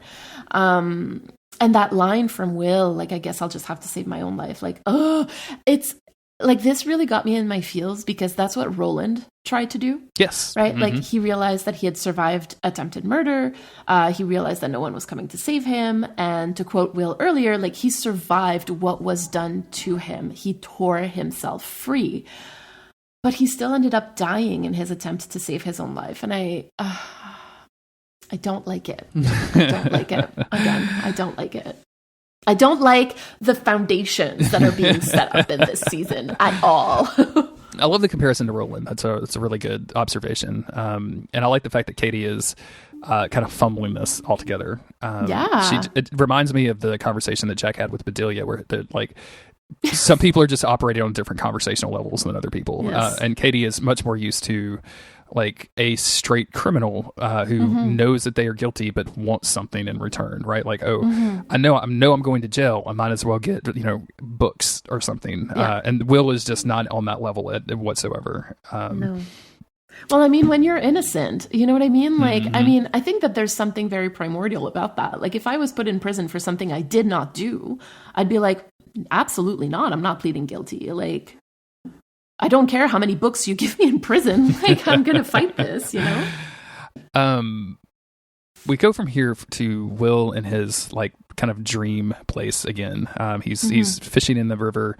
And as the camera pans up, we see all of the bodies floating past him in the river. And a bird starts cawing. And as we transition from the dream place to the real world, that bird call turns into a buzzer of the jail door, which is a really nice, like, little bit of sound design that I appreciate.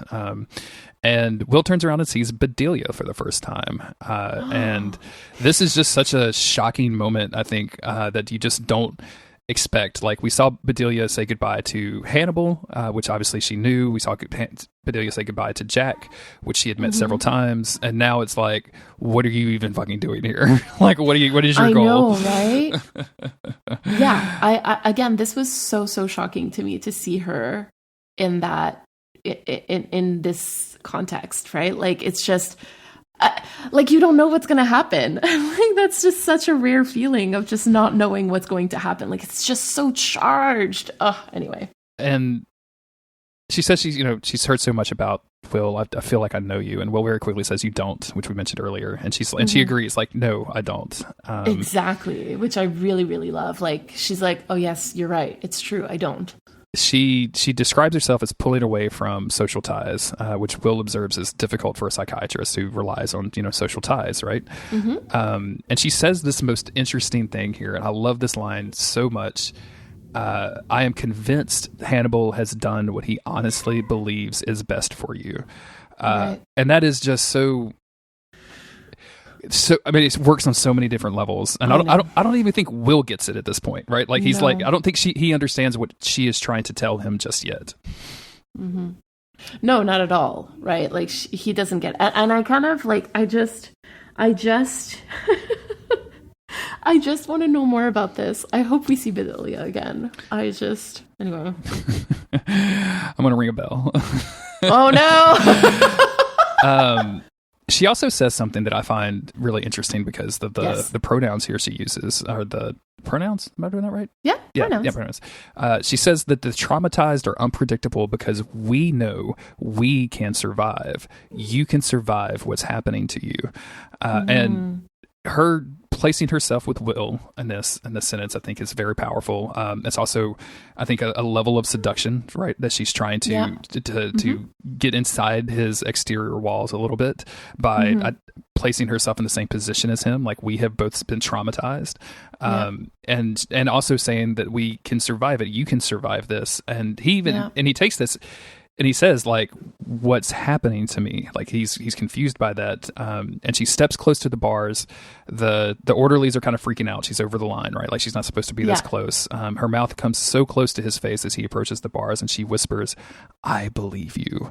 And it is that moment that shit just explodes in your brain. If she believes that Will, tell me everything. Tell me your thoughts. I just want your thoughts on this. I honestly, like, when this happened, I like screaming, crying, throwing up, right? Like, what else is there to do in this moment? The whole show is turned upside down for me in that moment. Like, I'm trying to find words because, I when I transcribe this, I hear so many like, and and I'm just like, that doesn't transcribe very well. So I'm trying to find words. It's like watching the subtitles to an episode of Taskmaster. Like, it's very much that. Yeah. That's exactly what it is. But yeah, it's just, okay, so she believed, and like, this is coming from his psychiatrist, right? Like, this isn't coming from like his cheesemonger. Like, this is coming from his psychiatrist. And it's just, there's something so... Just imagine the deep conversations Will is having with his cheesemonger. It's very, very funny to me. With Hannibal's cheesemonger, that's Of course, yeah. I'm sorry, I didn't mean to interrupt your point. I apologize. No. I can't imagine what it must be like for Will in this moment after nobody believes him, and the people who do believe in him don't believe what he is saying, right? Yes. Alana believes in him, but she doesn't believe him. For somebody like Bedelia to be like, "I believe you," like, what? I don't know if comfort is the right word, but like, it must be incredibly invigorating for him to hear that, and validating, right? Like, validating. Yeah. Thank you.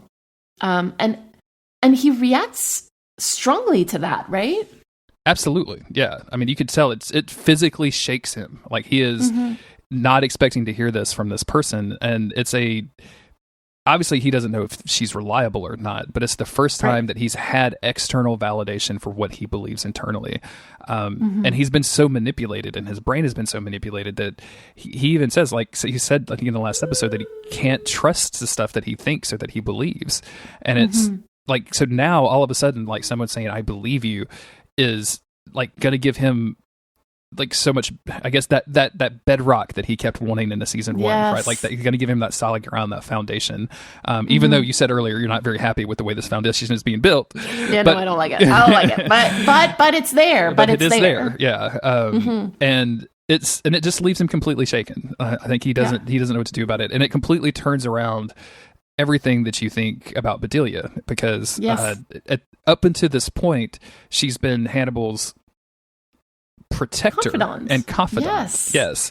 But she has never, like, she didn't go to Jack with anything, but she went to Will and said, "I believe you." It's almost like she wants to give Will a fighting chance against Hannibal, right? Like, do you think she went to Will because she saw that what she said to Jack fell onto deaf ears? I could believe that, absolutely. Like, if she's looking at Jack going like, "I'm trying to tell him the thing and he's not getting it, I'm instead going to go to Will," is fascinating to me. Yeah. I think that's a really, really good observation and insight. I like that a lot. Because Will is Jack is. Oh no! No, yes, finally, oh, no. 16 episodes, and it finally happened. I got you. yes, you got me. But Jack is like so oblivious about it, like, and not even a little bit. Like he is so incredibly oblivious about it that Bedelia, and as we know, she's probably preparing like her exit from society, right? And she still takes the time to go to this relatively dangerous place, right? Like, as somebody said on the Discord that like this scene also has the effect of like this beautiful woman like showing up in this unexpected place and like siding with our protagonist. And I'm just like, yeah, that's true. Like that is also very seductive, right? But it's also quite dangerous for her, like, or to be like, we saw what happened to Clarice Starling, right? When she walked through. I was just about to bring that up. Yes. Yeah. There you go. Like we can assume that something similar probably happened to Bedelia, right? And but she still chooses to go to tell this to Will. Yeah, it's like same Will. I am also shaken. I think, and I don't know that the show talks about this, but in my headcanon too, this is like if you think about her having access to Will at all. Like there's no reason that she should be allowed, but like Chilton's just gossipy that way. Like he just wanted to see what was going to happen. So he gave her the visitor pass, right? Like it's got to be that. Yeah. Yes. I'm also like, so we know that Chilton is listening, but we also know that Bedelia was really good at covering her tracks. So she made sure that there was a lot of noise when she said this to Will. Yes. So that maybe Chilton heard, maybe he didn't, right? And I'm just like, I want to know how Chilton is going to react to that. If he heard, like, how is he going to react to that? Because he also is like, has been seduced by Hannibal, right? So how is that going to play out? Like, I'm really excited about that. And I'm sure that we're going to talk about it. Oh boy. We've got one more last scene. Yes. We move from here to Bedelia's house. Hannibal is in his Murder Jammies again. The Murder Jammies. He lets himself in with a key, which I think is just an interesting thing. I don't know. Yeah. That's, having a key to somebody's house is a very important thing, and whether he got that like legitimately or illegitimately is kind of fascinating to me. We don't know, but I just wanted to observe it. All of the furniture is covered, and Autumn went on like a long tangent about like, did she hire somebody to do this? Does she have this many sheets? Like, how do you get your furniture covered like this? We went on kind of a tangent. We were having some cocktails though. So. But I don't know if you saw. You must have seen, right? But like the in the script it says almost every piece of Bedelia's furniture is beneath a clear plastic cover, just like the Murder Jammies. But that's not actually what happens on the screen. Yeah, they couldn't get the plastic for it, so they just decided to do sheets, or maybe the sheets just looked better on the screen. Yeah, interesting. All of that is possible, but I just found it interesting that like the intention was to show another similarity between Bedelia and Hannibal, right? Yes, absolutely. This house is empty. And he's obviously there to kill Bedelia, having assessed her as a risk to talk to Jack or to expose him for what he is. And then she has conspicuously left behind a bottle of her perfume, which he of course smells. And when he does, he hears her again in his head. She calls him dangerous in his office. We hear a repetition of the line. And that's the last part of the episode. It's not often that we have seen Hannibal try to kill somebody and fail, and it's right. Like, is he going to hunt for her? Did she leave the country? Like, where would you go to hide from Hannibal? I would go to the moon. I think I would go immediately to the moon. Where would I go to hide from Hannibal? First off, like I know that he's obsessed with Will Graham, so he's probably not going to leave the country necessarily for too long. So I would probably hide overseas. Season 3 says hello, everybody. Oh, really? Oh my God. So excited for you to get there. What an incredible episode. I think, the show continues to get better and better with this relationship between Hannibal and Will. And what a delight looking through the entire episode through the theme of seduction, as you suggested, and just going through and kind of figuring out like what all of these people are trying to do to one another just to get something, anything back that they feel like they can control their lives. And it's gonna get better. Everything in I don't Hannibal believe you. Everything gets better. I don't that's believe a true thing. you. I'm still reeling from that realization I just had like earlier in the episode. Yeah, I'm so depressed about that. That's okay, because you have another episode to watch today. Like you'll be able to you'll be able to close this down and immediately start up Hannibal episode 3. Do you have any final thoughts, or do you want to move to our section or to our haiku section? I would love to hear your haiku.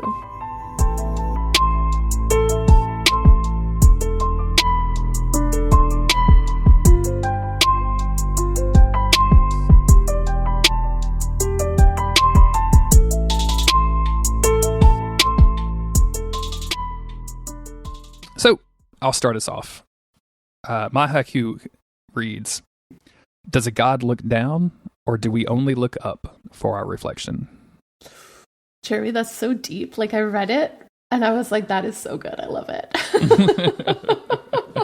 Because it's applicable like to that Hannibal whole like seeing himself as God, right? Like, and I love it so much. Thank you very much. I appreciate that. I went with the more romantic horror side of it.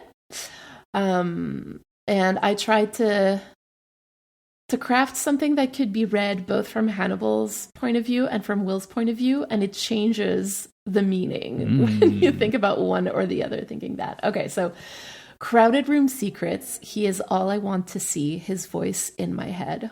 Absolutely love it. That's really good. I like the fact that you can switch it back and forth because it's... Yeah. Absolutely. We should say, just to say this on the podcast, we had this idea for haikus, and I don't think either one of us realized we were going to enjoy it so much. Like, I was writing this the other night, and I was like, I am having the best time. I never write a haiku. Like, why do I want to do this all the time? I should be writing one daily. So I'm having so much fun doing this. What a great idea. Same. Honestly, like, I was just so happy about it. I was like, I didn't think this was going to be so much fun. Like, yeah. I don't think we have too much more admin for the end of the show. So thank you everybody for listening. We hope you're enjoying our new weekly schedule. Hope you're enjoying our new music from Banshee Beat and Jake Lionheart and an artist who sang the lyrics that I don't know yet. Yes, I can guess who it will be, but I don't know for sure yet. But thank you for that. We appreciate it. Be sure to check out the video. Go to our YouTube. We're on Blue Sky, shit posting about Hannibal all the time as Root Eats. You can just find us there. Come hang out in our public Discord. Hit the link tree in our show notes for access to that if you want to chat with us. And yeah, we'll be back next week. Oh. Yeah. And if you want to support us, tell your friends about this podcast, right? Absolutely. Post about us on social media. Let people know, basically, that we exist and that we do this and that we do this weekly now. Yes.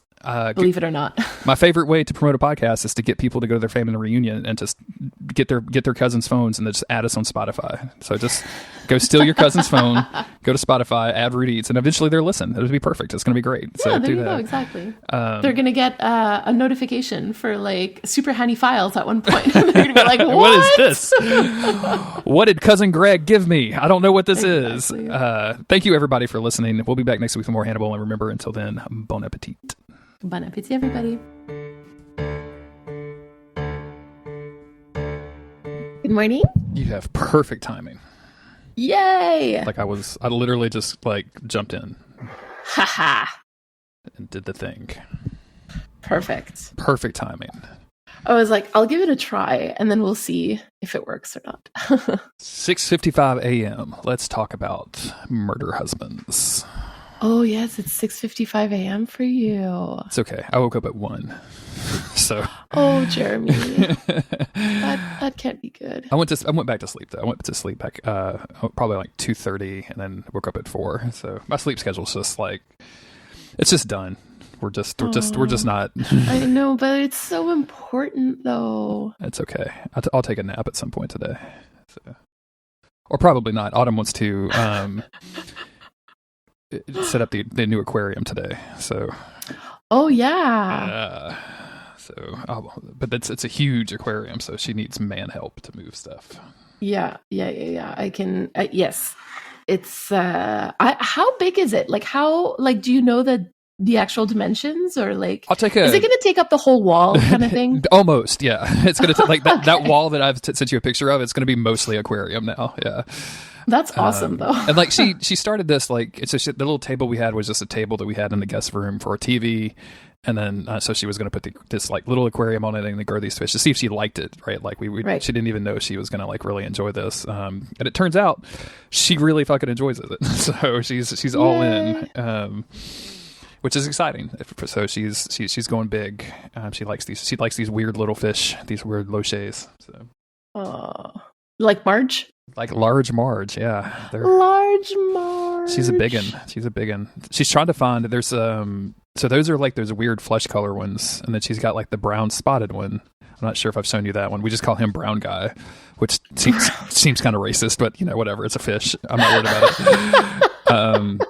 And then they make like almost like a golden one, but it's really, really difficult to find them. So like people will say that they have them, and they don't actually have that one. They're just referring to like the flesh colored ones. So she's having a difficult time finding exactly what she wants. So, oh my god. This is just the day in the life of being married to Autumn Greer. It's always interesting. Let me tell you. Okay, give me a second because is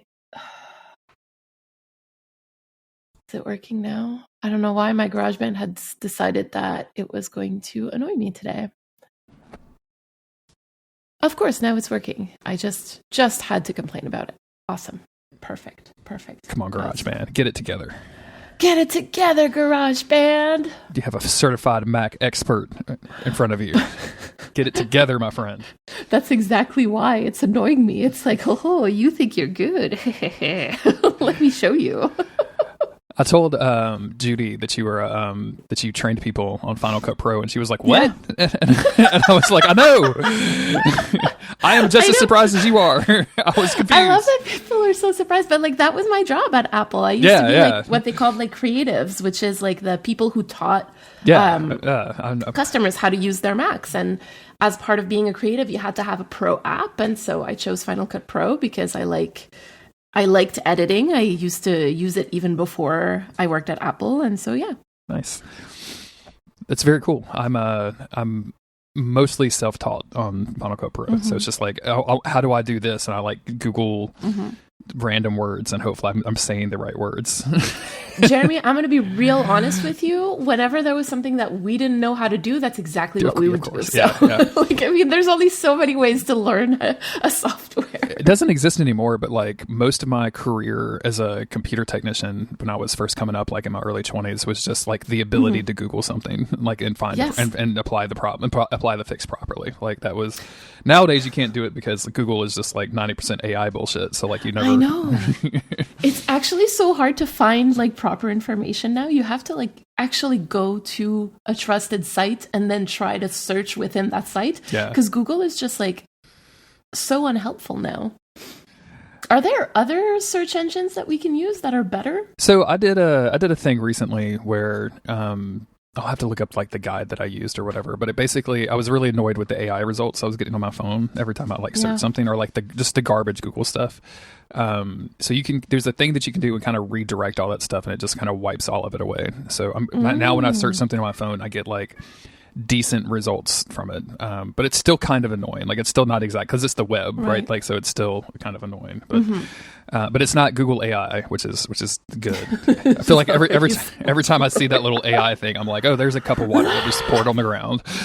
Yeah, exactly. But I don't know. Like nowadays, like there's so much stuff like that's hidden in Reddits and Discords and things like that. It's just not publicly available. I get real mad when I talk about the internet in 2024. I'm real angry about it. This was not what we were promised. I know. Every time I think about the internet, like the internet in 2024, like you're saying, I think back to like I want to say 2006 me, who was like I was in a communications program at the time, and we were talking about like the internet and whether or not it's quote unquote a good thing that like people can just, like Wikipedia, for example, that people can just go in and write whatever they want. And my opinion at the time was like, yes, of course it's really good because it'll automatically and like organically get like fact checked by other people who are looking at this. And now I'm like, oh, you stupid girl. You sweet summer child. You sweet summer child. Yep. It made sense at the time. Like, I think it's, but just, I don't know. I didn't account for corporate greed. Yeah. Who did? I mean, like, who did? I think about like the promise of the information superhighway and like all of the words that we used back in the day when the internet was coming up, and like, dial it into chat rooms and finding information in weird websites and stuff, and how just most of that doesn't doesn't exist anymore. Or if it does, like, it's so hard to find like the niche content because everything is brands, and it's just annoying. So, and also like just websites. Do you remember websites? Yeah. Like, I know we have websites today, but like every single website looks the same now. Yeah. Like, I mean, we used to have websites. We used to be a country. There used to be like there are probably 10 websites that I would go to on a regular basis to look for different information, right? Like, just to look at stuff. And like that shit does not exist anymore. Like, it's just like, okay, here's a feed of God forbid TikTok or Instagram Reels or whatever you're looking at. Like reused content from other platforms. Yeah. And I'm just like, if I wanted to see this, I would go there. Like, I love to see a video that is just a screenshot of a tweet that's been cropped, so you can't see who wrote the tweet, and it's then like obviously has like TikTok branding on it that's been uploaded to Instagram. Like, that's some of my favorite shit in the world. Like, I'd love to see like garbage internet stuff like that. It is so much fun. I feel like there's a push though, like with I can't remember the blogging company that's doing it now. There's like a newsletter service that everyone's using, or trying to get off. Like, I feel like newsletters are coming back in an interesting way. yes. I mean, I subscribe to a couple of newsletters that I really, really enjoy. What's your favorite newsletter? Give it to me. I'm ready. My favorite newsletter, hold on, let me find her name. It's this girl who does tarot and music. She's based, I think, in LA, and she writes about her music and how it relates to her tarot practice and stuff. And I'm just like, that's awesome. Naomi Westwater. We'll have to. Yes. So mine is during the last few like infusion sessions of my chemo. I was really couldn't do like cold drinks at all, so I got into like teas, right? Like, I was big into teas, so I subscribed to Leaf Hopper. And Leaf Hopper is an excellent tea newsletter if you are into it. It's very much what I enjoy about like old internet, which is somebody is just really fucking into tea. Like, there's so much into it that it's like, I'm not going to get to this level, but I love listening to you talk about it. So I don't know. I feel like a lot of people, I don't know. Yeah. Bring back newsletters. Like, let's get newsletters going. Yeah. Yeah. Which is, no, like, what would I write in a newsletter? I'm thinking the same thing. Like, am I going to write about the X-Files and fucking Hannibal? Like, am I just going to podcast? Like, maybe we should release the transcripts of our episodes as newsletters. That would be interesting, right? Oh, that would be interesting. Never even thought about doing like a newsletter podcast transcript service. Like, here's a conversation. Yeah. Oh my God. I have a friend. So one of my friends was like, hey, did you know that your transcripts are like perfect on Apple Podcast? And I'm like, let me take a deep breath and explain something to you. So, Apple Podcast generates their own thing, but they don't share it with anybody. So even though somebody already generates automatically a perfect transcript, I still have to go and transcribe for the other platforms, which refuse to show my transcript to anybody else. I don't know if I tested this, but I think if we upload it to Captivate, it actually just uses that transcript. If I'm uploading them like ahead of time, it just pulls that. It doesn't automatically do it. I might be wrong. Okay, I haven't compared the two, but I think. Well, because what I'm saying, so the reason why I say that is because she showed me two screenshots, one from Carrying Wayward and one from Rude Eats, and I know that I haven't transcribed most of Carrying Wayward, and so I'm like, yes, that is not. It's great, but it's also very frustrating. I'll go poke around today because I think the way, like, if you have one saved to the episode, I think Apple uses that, and if there's not one, it automatically generates one using their AI stuff, which is pretty good. Like, their stuff is actually really, really good. It is. It's very accurate, actually. I'm excited because, like, I think it's the same kind of technology that they just put in Final Cut Pro. So, like, you can just like have a video and then transcribe it there, and then you can export it from Final Cut Pro into a SRT file, and boom, you're done. So That's amazing. Can you make it into another file than SRT? probably, yeah. Okay. I didn't. Because I was like, if we have the text file at least, that would work. Yeah. So that people can actually just read along. if they Yeah, want to. I'm sure that there's, because I didn't go. I was just watching like an 11-minute video on like the FCP improvements. I have not updated my software or anything. I need to. If Dylan would give us music, I would be doing a video right now. Dylan! She's not going to listen to this. It's fine. We're very excited for Dylan to give us our new music. Yes, it's going to be. That's what's exciting. happening basically. Yeah. We're just like, Dylan, pretty please, can we please listen? we told them end of November. We've got 4 weeks, so we're not late. So No. We're just being very greedy right now. She still has a lot of time. Exactly. I'm excited. Did you? You may not have had a chance, but the music that Jake uploaded is really No, really I good. haven't listened. Yeah, I don't know why. This week was just bonkers. Like, I don't know what happened. It seemed like you were crazy this week. Like not crazy, like you were. Yeah, like no, it seemed like your week was that's crazy. I'm correct. sorry. Let me rephrase that. Yes. No, you can say that. That's how I felt because I'm so used to like just being home, doing my work, like having downtime. Like there was no downtime this week, like none at all. And I'm just like, I haven't stopped. I have not stopped. I mean, on the bright side, I know it's Valentine's Day when people are going to listen to this, but like I just set up my Christmas tree because it's like November 24th today. Autumn decided to do like a miniature Christmas tree this year. Oh, very cool. So she's gonna get she's really in love with like the blue willow stuff. Like I don't know if you're familiar with like the blue willow like plates and stuff from England. No. It's just like a style. So it's, Okay. and once you see it, like you'll start seeing it fucking everywhere. So she got like a blue willow pot. Oh, yes. There you go. Okay. Yeah. Yes. So she's gonna have a little Christmas tree with like little matchy stuff. So she ordered all of that stuff today. So she was like, "I'm ready. We're gonna do it." Because we usually do stuff down here right after Thanksgiving. Like that's usually like Christmas time. Is we wait till after Thanksgiving. So. Right. Yes, of course, that makes sense. We don't have like Thanksgiving is in October for us, so we don't have that milestone, I guess. Mm-hmm. So usually I say the first weekend of December. But the radio station started playing Christmas music, and then my son and I were like, "Do you want to decorate?" Like, yeah, we kind of do. Let's do it. So we did it early. Yeah, I got Christmas jumped at the grocery store on Friday.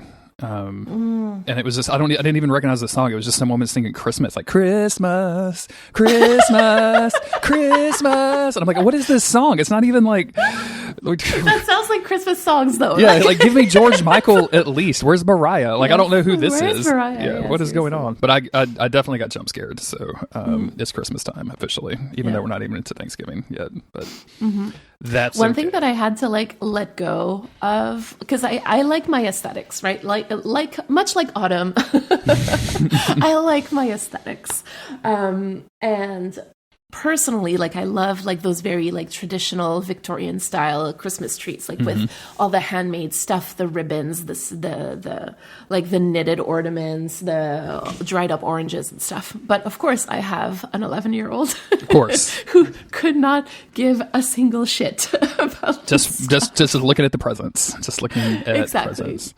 And he loves like his Marvel ornaments, right? And like his Minecraft ornaments. And so like our Christmas tree is so eclectic now because and I've really had to let go and just be like, you know what? This is us. Yes, It's fine. This It's great. This is what the combination is. But that's so much fun though. Like Autumn collects racehorse ornaments. So Yes. Oh, cool. So she has like the winner of every Kentucky Derby for like the last like 20 years or something. Oh my God, that's amazing. I so love it. she does that, and I don't really buy ornaments. I don't really like get into like Christmas decorating in general. Like it's not really That's my fair. thing. But people like for stocking stuffers stuff. People will give me like an ornament that's like, I don't know, like a Bloodborne ornament or some crap like that. So like we have like video game stuff and then horses and then these like beautiful blue balls that she handmade. Like it's just it's a wild mix of stuff, but it looks nice. But there you go. Like you put it all together and it's like, this works. Like, why does this work? Yeah, absolutely. And it's just, I think it's, it's a nice representation of us, right? I think that's the goal, is just to have it be I love that. all us. Yeah. I do love that. You ready?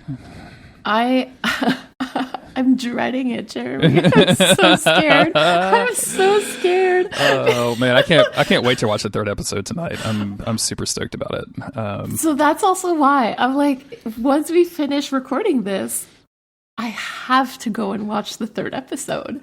And I'm like, what fresh hell can they possibly serve me this time? There's an image. It might show up in the Plex. I don't know what Plex, especially now that I've redone everything on Plex today or yesterday. There's the preview image that I get in my little media software is one of the most hilarious images. And I was really tempted just to send it to you, but like, cause it's not like, I mean, it's a quote unquote spoiler, but also like, it's just a wild ass image to see as an image preview. Like if on Netflix, if you saw this, you'd be like, what the fuck is this? I'm watching this immediately. So I just decided to let you see it in situ, though. It's like if you see it, if it comes up in Plex, it comes up in Plex or whatever you're going to watch, wherever you're going to watch it. But if it doesn't, then you're just going to see it, and then you're just going to be. I'm just going to get a DM, and I can't wait. So I'm excited about it. Of course, yeah, I'm definitely going to be live DMing, I guess. Yay! Maybe in the server. People love it. People love the reaction in the server. I think that was a lot of fun. So I might do that. I might do that. That was fun. I do want to mention in the admin Jake's music because we didn't do that last time. Oh yes! Oh my god, that's so true. And I'm going to spell music correctly. I mean, technically, no one sees this, right? It's just for us, so you can misspell whatever you want. It's all good. You should see the season 1 notes of Monster of the Week because at the time we were all editing them together. Yes. So we would just put weird stuff in there. There'd be images of Sam and Dean and like weird stuff. Steven, which throw stuff in there before he left the podcast. Yeah, it was fun times. So yeah. All right, Hannibal. Okay.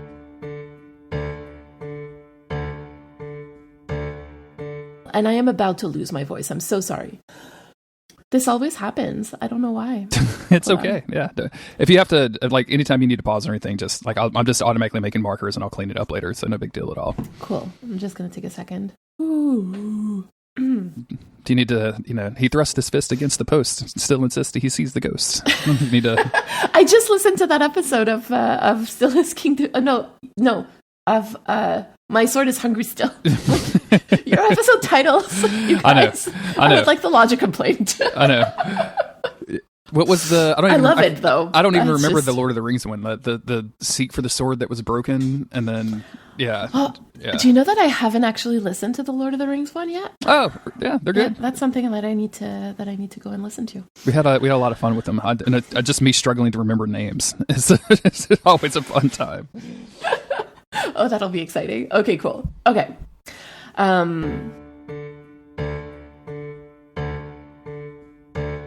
They make Hannibal into such a super observant person, right? That my phone just fell out of my pocket and made a giant noise. Oh, that's what. Sorry. We can't even blame Penny for this. No, Penny's just being very good, sitting on a blanket right next to me. I don't know why my phone just dropped. Oh, that's why she's happy. Yeah. She's with you.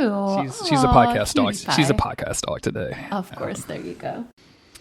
Fluffy is right next to me also. So good. That's why he's calm. So we get our intro, and then we have this very interesting meeting with Bedelia and Jack. Oh my god. We're going to run through this pretty quick, but she essentially tells Jack that she has reached the limit of her efficacy. Wait, where are you? Right here. Hold on. Because isn't... Did I mess up the notes? Well, right after the intro. Oh, there you are. Yeah. At Hannibal's door unannounced. Right? Oh, I don't know why I was going to the Jack thing. I'm sorry. I don't know what I was doing. No, it's fine. I was like, that's wait a so second, weird. That happens much later. I'm so sorry. Yeah, that's... No, don't be sorry at all. I just had it in my brain. I was just like, I'm just going to run through this. Jesus. Oh, yeah. We're both doing great today. This is... Yes. Oh, Chris is going to get some real sloppies today. I'm supposed to be doing the feedback episode, so it'll be real interesting. So we'll have a guest and everything. Fun. Yeah. Okay. All right, I'll take that back over. Of course. Yes. He is the lion in the room. Oh my God. What is happening? Do you want to? He is. Do you want to take a break or Sorry. anything for your voice? I mean, we have plenty of time. So, like, if you want to have a tea or something and come back, we can do that. I should be okay. Let's try again. And if it happens again, then I'll take a break for a tea. Okay. Not trying to tell you what to do, obviously. Just No. Go drink No, thank tea, you. I Mary. appreciate it. Do it. I'm like, yes, Jeremy. Okay. Put some bourbon in it. Okay. All right then.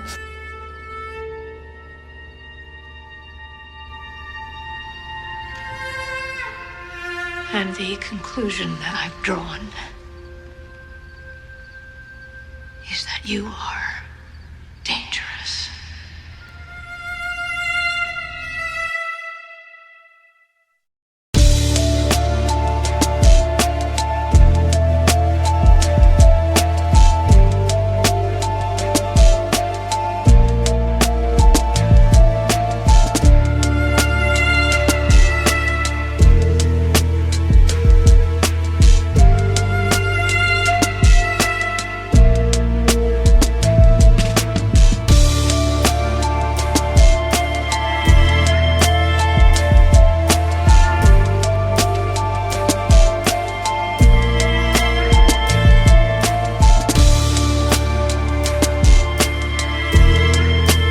And the conclusion that